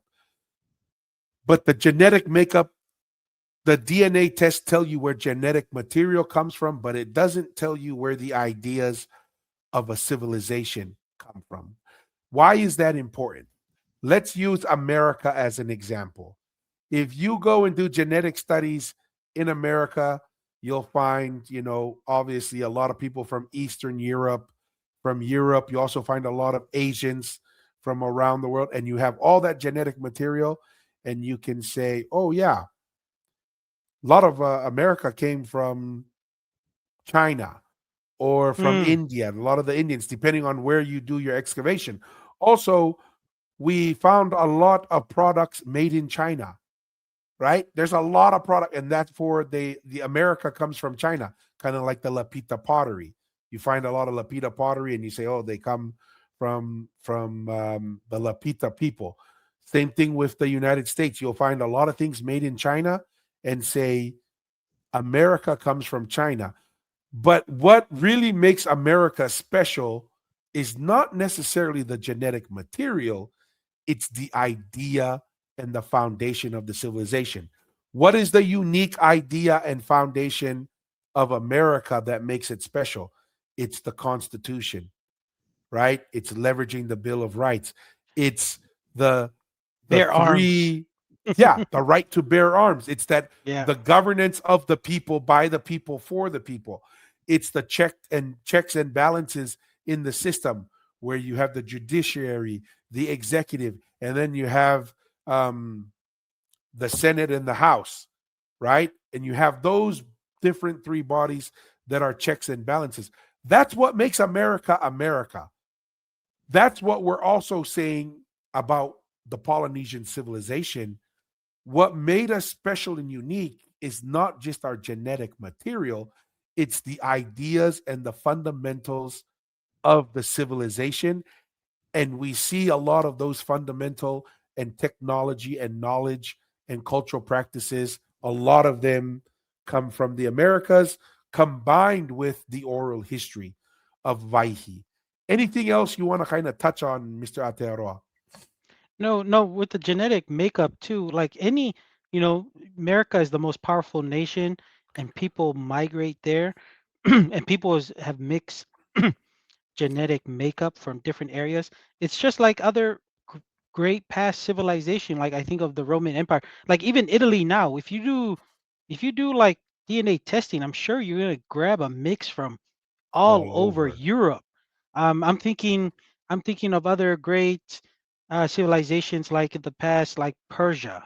You know, you're gonna get a mix of all over the Middle East up to Asia, even Mongolia. So to me, that's why with the whole, if because I think it's not debatable with the Tu'i Tonga. You can call it empire, or you can call it the Pacific Polynesian nation, wherever. It was the most powerful civilization of that time, and when you're the most powerful civilization, you're going to attract various groups of people all over within the Pacific to migrate and inhabit, and you're going to bring new people to support a big following of, because you're talking about a dynasty that is lasted for thousands of years. So you're going to need new resources from wherever you can get them. So that's why it can be a little misleading when you go by DNA, especially when you talk about great vast civilization. You do the DNA of the Egyptians now, right? They're going to be mixed and have remnants of what the Egypt, great Egypt civilization empire, what it once was. And Tonga is so unique because we still have a monarchy that we still survive through colonization, but our people has been mixed because of various groups that have come to live within the Tu'i Tonga civilization, or the Polynesian nation. That's just kind of my thing there. When you have a certain group, like maybe in the Amazon, that hasn't had any a tribe that Contact. hasn't had contact with the outside world, DNA can be important in that sense. But when you talk about a civilization of a great empire or a great powerful nation of that time in the Pacific, like the Tu'itonga dynasty, the the DNA can be a little misleading in my understanding. No, 100%.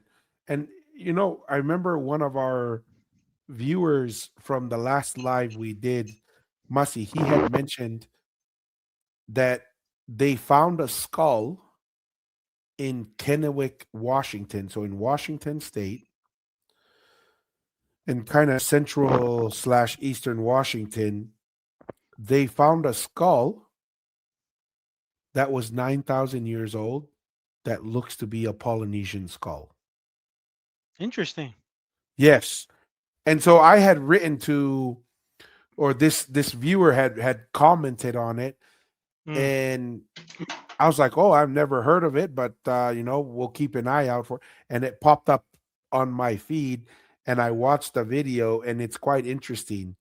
It started because they found a large spear stone made of obsidian, which is like that glass, volcanic glass that they found it in Maui, but they're pretty sure it's not from Hawaii and that it's from the Americas, and they found it Interesting. in Hawaii. And so that's what started this guy on this journey.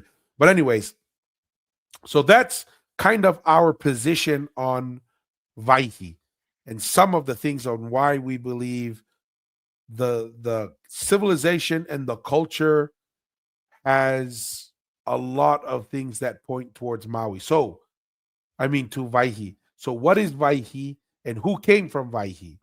We take the position that Tangaloa, who was kind of like the kingly leader, Maui, who was the navigator slash science guy, right? He had all the navigational and astronomical knowledge. And then there was also Lo'au and Taula, and that was basically the priestly Priest. slash civilization builder or person. Those were the three clans, and they're not. We say three people, and yes, there were people who were leaders of each clan, but we're talking about a group of people or small group that left Vahe in the Americas and worked their way to Tonga. And we got to see, look at how, I mean, it's the opposite, literally opposite side of the world, right? And so when we zoom in, one of the critiques that we usually get from people are, hey, how come they left Vahe and they didn't stop or not see all the other islands that are scattered throughout the Pacific Ocean? Any thoughts on answering that critique, Mr. Aotearoa? Well, first of all, I was thinking before we go there, I Okay. want your thoughts. Where do you think was the departing area? Where do you think what region in the Vahe map did our ancestors depart from? In your thoughts, do you have any Yes. ideas? Because I know I have my idea. Yes. I Interested in yours. That's a good one. This is a brand new idea or concept. I'm open anywhere in the US, but I've been playing with this idea and I don't know how accurate it is or not, Masi. Yeah. But I'm open to this thought. I'm open to Tangaloa, Maui, and Lo'au potentially coming from Central and Southern America Okay. and going to Tonga. And I don't know, and that's because we don't really know how long or how early Tangaloa, Maui, and the Taula went to Tonga, right? Like you said, there's ideas out there that are reasonable ideas to look at the weathering of the Ha'amonga and say this thing could be anywhere from 10,000 to 50,000 years old when you measure the weathering patterns on that. So I'm open to that idea that there could have been an initial group coming in, Tangaloa, Maui, and Lo'au. They come in, they could have been there for a couple thousand years. And then traditionally, I used to think that, Aho'eitu was, just another descendant of Tangaloa. But I'm open to potentially maybe someone from Northern America, another migration coming through, making contact in Tongatapu, and that's where the Tu'itonga comes in. Like, let me explain why I'm thinking that way, right? Okay. Like when we look at the trend, and I'm a big believer, is like the best way to look at the future or to understand events that happened anciently is to look to events later on that seem similar. And I look at the Tu'itonga and Tonga dealing with colonization. And why was there a change in the structure and an overall setup of the civilization is because something changed dramatically, right? And when I look at that story of Aho'eitu, obviously it's symbolic of something. Something changed, something happened, and there was a need to change. And I'm open to this idea. I'm open to it was just another descendant of Tangaloa, Mm-hmm. and either new ideas came in or there was a emergency threat to the civilization that Tangaloa said, hey, we need a new system, an adopted system, and that's where the Tu'itonga comes into place. And I'm also open to the very old civilization was Tangaloa, Maui, and Loau, or which is Taula, and then there was another migration that came in, and there was a need to adopt that new migration and generate a new, maybe they restored some written language or some knowledge, and then Aho'eitu was a representation of this new adaptation to changes in the civilization. It's an idea I've been developing probably since just the last month. So that's, if I were to go off the ancient, I would probably go with South America, meaning thousands BC. But if I were to go, it's more like right around 200 BC to 300 AD, then I would lean towards North America. Is kind of where I'm at, if Okay. that makes sense. How about Okay. you? I think this is my idea here, and also other ideas just with people that I've spoken with, and I feel like maybe this was the launching point of where the migration of our people came from. I wonder if you can put the Tapachula Tua. I think it's in somewhere.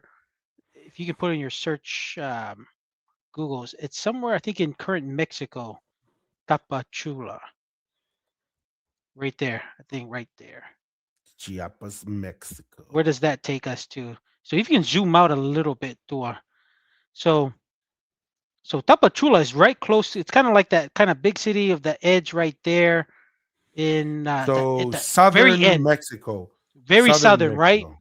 It's very close to the central Yeah, Guatemala and North, Mexico, right yeah, close to the of border. Americas. I feel like that was the launching point because Tapa, what does Tapa mean? Kind of like in Tongan, edge, right? Chula, apparently from what I've heard is people in that area don't really know what Tapachula is, but that kind of sounds like Tapakula, why red is so important in, especially in monarchies in Polynesia and in religion. A lot of the current people don't know what that name means. It's such an old name, and I feel Mm. like that is the area. I feel like that first migration of our ancestors from Polynesia came to find the unpopulated lands of Polynesia. When I say that, Tonga, Ha'amoa, Tahiti, all of these lands, and in Polynesia, Hawaii, all of them. And I feel like this is the launching pad area, I feel like, from our Mm. ancestors, just because of the name Edge. That town is close to the edge. Gula is Red. red. This is an important thing that our ancestors came with from the Americas, and that's what they named that place, and they sailed off. So that's kind of my launching point, Tua, of kind of where our ancestors came from. Okay. My idea of just, I think I've talked with this with Maui Tekelangi. He also believes that, and to me, that's probably the first migration. There could be other migration, but I feel like that was an important area of launching pad to the Polynesian civilization, seeking new land. Okay. Okay. Yeah, and they do say in a lot of these areas that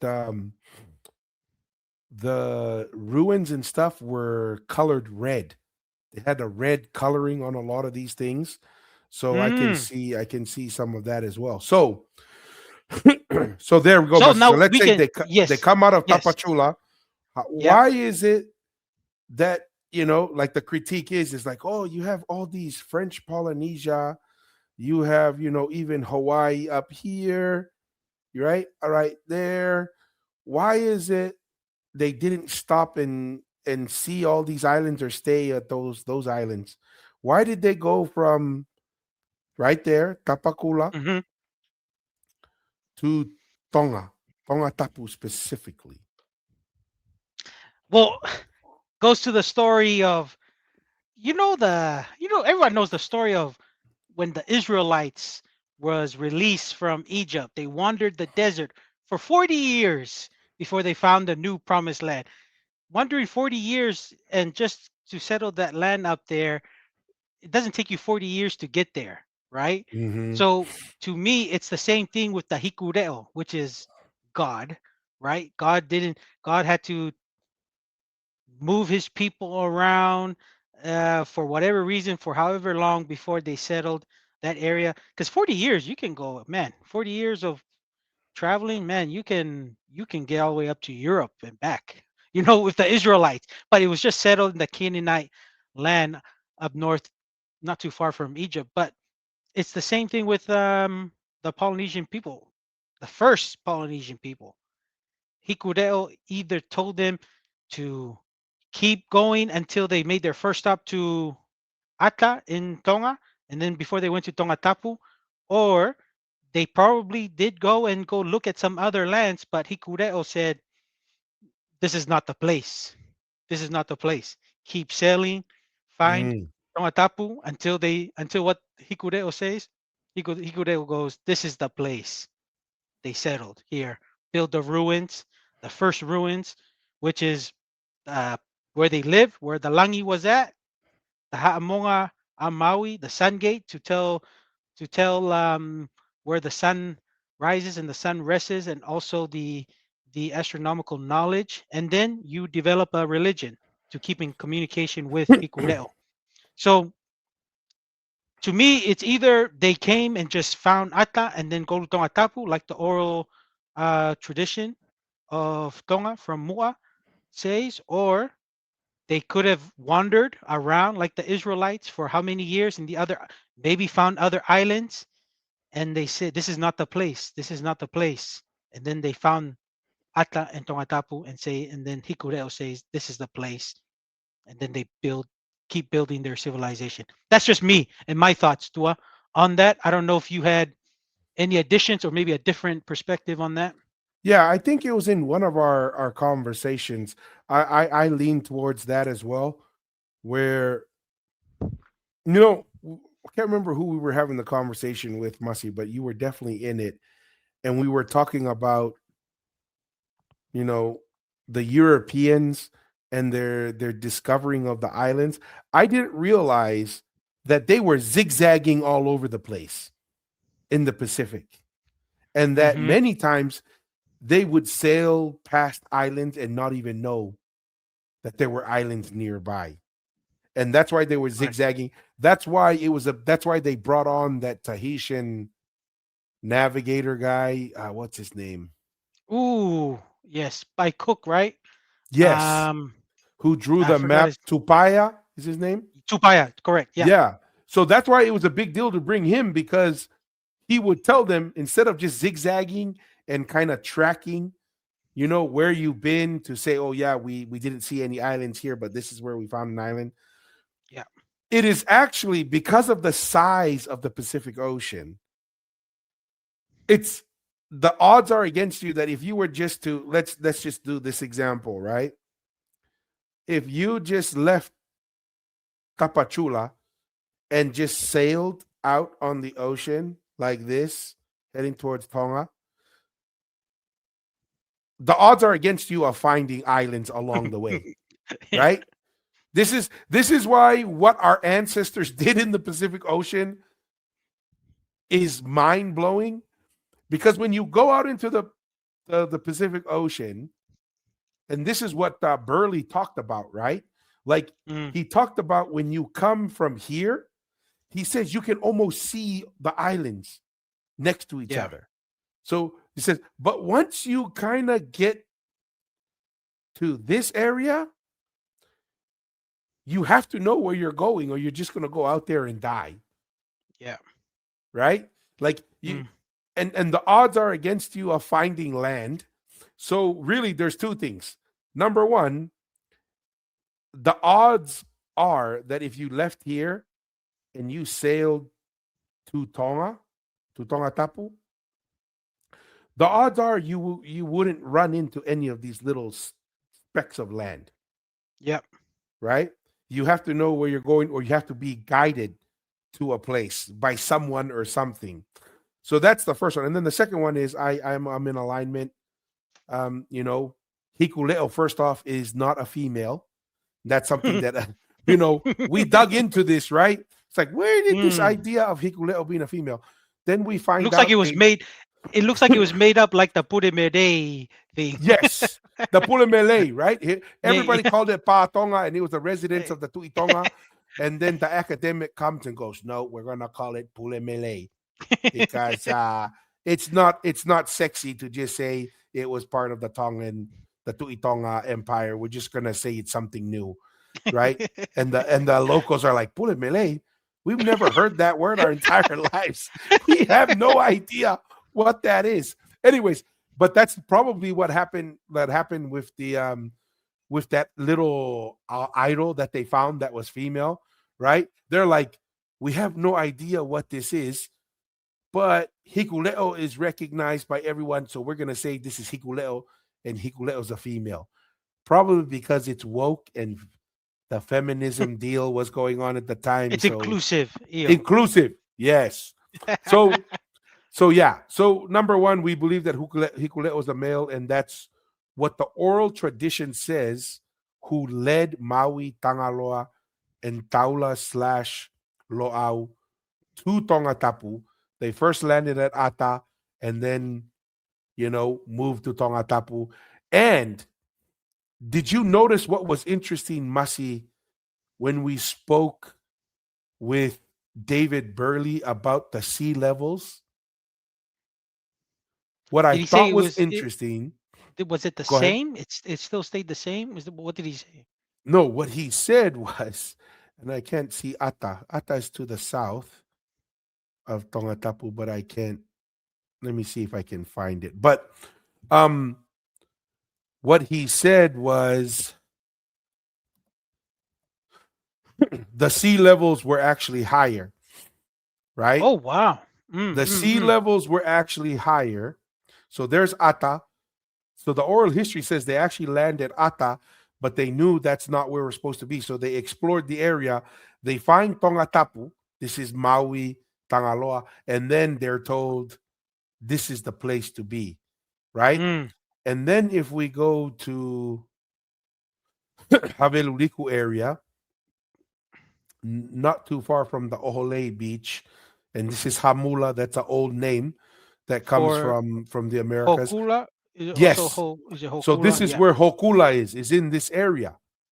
This area is where Tangaloa and them first landed and settled. But what I found interesting is when we were looking at the old shorelines, you see like all this area right here, Masi? Everything to the right was underwater.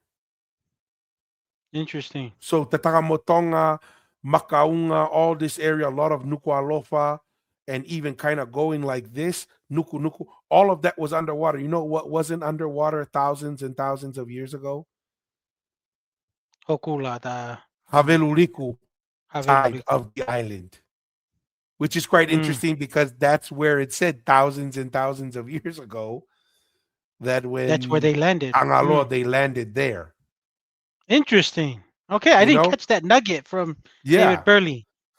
So I found that very, very interesting. But that's the storyline, right? So the storyline is they come from Vahe, and you have to remember, Vahe is the far, far away land. Correct. Right? And I know a lot of people say, oh, no, Vahe is talking about Savaii. right? Those days, that's just down the road, man. Yes, that's not a far, far away land, right? That's like you said, that's down the road. So they go from ʻAta to Tongatapu, and that's where they start expanding. And Mm. according to David Burley, the oldest genetic samples that they found had no Melanesian blood, Yes, I right? catch that. It was all Southeast Asian, no Melanesian genetic material in The there. pure of purest Polynesian. Eh? It's Yes, what? yes. And then they say as you move north up into Samoa and those other areas, Uh, then the DNA mixes into other types of DNA and you get Melanesian and other genetic. But when you start from Nukuleka, it's 100% Southeast Asian. So, mm, anyway, so that's kind of the nuggets. That's how our position, how we get from Vahe to Tongatapu, right? okay. And So David Burley was saying that from that settlement in Nukuleka, 100% from what he sees was from Southeast Asia, which is his own yeah, pure. Like that's why he says pure this is where Polynesian starts, civilization the starts. birthplace. Yeah. Yes. And he's compared it with other genetic material they found from old settlements in other areas. Okay. Okay. So the question now becomes, Masi, they land here. How does, or what's kind of the discussion on how does it expand? What are your thoughts of Tangaloa, Maui? They land here. Oh, before we go there, Mm, so they first, there's Hokula, yeah. right here. That's where they first land, right? And then as they expand out later, Tangaloa goes to Lotolangi. This is in the Folaha area. This is Tapuhia, where Tangaloa resided. And I'm assuming this is when over time the water is receding, Recede. and then this is like Correct. brand new land, as almost like a pure land and fitting for uh, a king to reside, because this is like fresh off the land where the Tangaloa, Yes. right? That clan. Correct. And then Lolo or Lalo Fonua, that's where Maui goes to the Mm, east, right? Tangaloa goes into the center, and then to the west, Pulotu, that's where the Taula or Lo'au goes, and they kind of build their residences in those main areas. So we go from Vahe, ʻAta, Hokula, then they split Lotolangi, Pulotu, and Lolofonua. So just wanted to give that context for everyone kind of for the listening in. viewers. What are your thoughts? And then the idea is, according to Burley and in oral history, then we start expanding out from Tongatapu to the rest of Polynesia, Mm, right? And start um, developing there. What are your yeah. thoughts from there? Anything to add? Well, yeah. I was just gonna say with the whole expansion, then from Tongatapu, then it goes. I feel like. What are your thoughts? It could have been at the same time when it's going to Ewa and to Ha'apai, Mm-hmm. and then going to Vava'u, and then I think that's where it goes.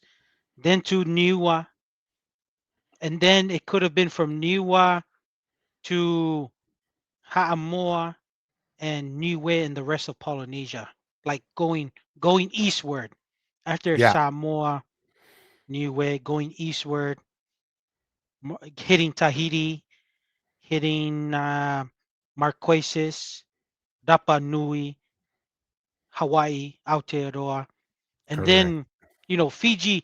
Fiji's always interesting because I find Fiji as a there were people on it, and I feel like that's where the Melanesians were kind of stopped there, kind Entrenched. of Yeah. yes, kind of stopped there, kind of migrating. Um, let's just say exploration, and the only reason why Fiji is considered Polynesian is because of Tonga with their interactions with them. That's the only reason why they're Polynesians. If we didn't because it seems like it seems like Fiji, maybe that's why some of our vocabularies are not very nice to Fiji, because it seems like that's where we send our bad folks, or when you want to do mischievous stuff with warriors, you're tired of being bored or whatever, you go to Fiji, you do something bad, you go to Fiji. That's what it seems like. I don't know, in some of the oral histories, and they, and when I say that, I'm not just meaning the Lao group. I'm talking about all the way to main island, Viti Levu, the biggest Yes. islands in Fiji. Tongans are, there's oral histories of, and there's even settlements and ruins in these places up the river of Tongan high class Tongans that maybe did some things they were not supposed to. This seems Fiji seems to a very common place for them to go and stay there and stay away. That's what it seems like to me. So that's kind of my whole. I don't know, and to me that happened in various times while the migration to East Polynesia all the way up to Hawaii down to Aotearoa, us going mingling with Fiji, whatever purpose or whatever instances happen, we just kind of had that interactions with Fiji, and that's how they really became Polynesians. And you can even say Polynesians culture really kind of overtake the Melanesian, because Fiji's a lot of Fiji's customs and cultural stuffs regarding the kava and their way of life has really kind of turned into a Polynesian way of life because of the Yeah. interactions. Not 100%. 100% agreed. One thing I was gonna bring, because I mean, I kind of align with that it kind of is like a north push, right? Wallace Futuna, when I Mm, say north, it's yeah, Wallace Ha'apai, Futuna. Vava'u, Yeah, Samoa, Niue, kind of like yeah, this whole area right here. That core Western Polynesia origin. And David Burley's finding is within 80 to 100 years, they're pushing and they're reaching Samoa, right? Within yeah. 100 or so years of the expansion. Dude, it's crazy that people are not willing to learn or even try to understand our complex history. It means that they like to, and some people, they like to stay, let's just say, no identity, identityless, whatever word you can say. They like to stay, some people like to be colonized. They like to be colonized by the Germans, so they learn German history, and that's their identity. It's too much work if they want to go back and learn our true ancient Polynesia.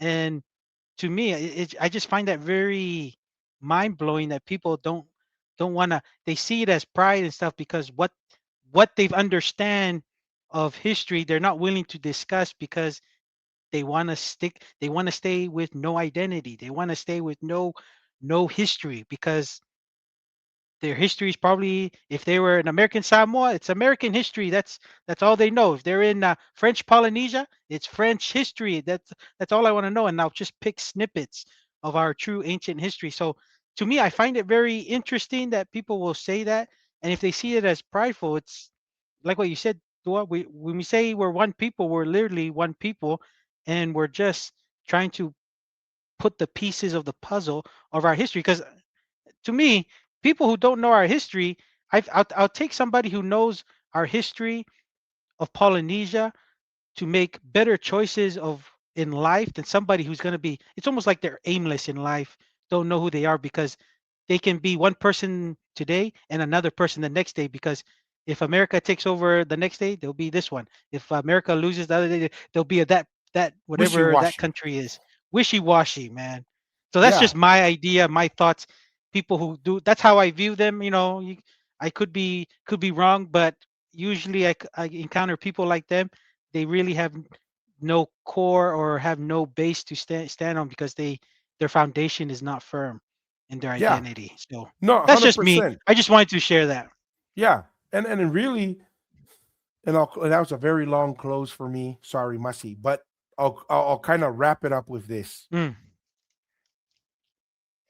If you really believe our people navigated to the extent that we navigated, if you really believe that we were trading resources at the level that we were doing, if you really believe that our people were sophisticated and understood governments, diplomacy, warfare, and all these things, then it's not a huge thing to think we were one nation, because all the things you're describing are our national identity things. Mm. And if you have issues with the idea that we were one nation, then don't talk to me about how great we were as navigators.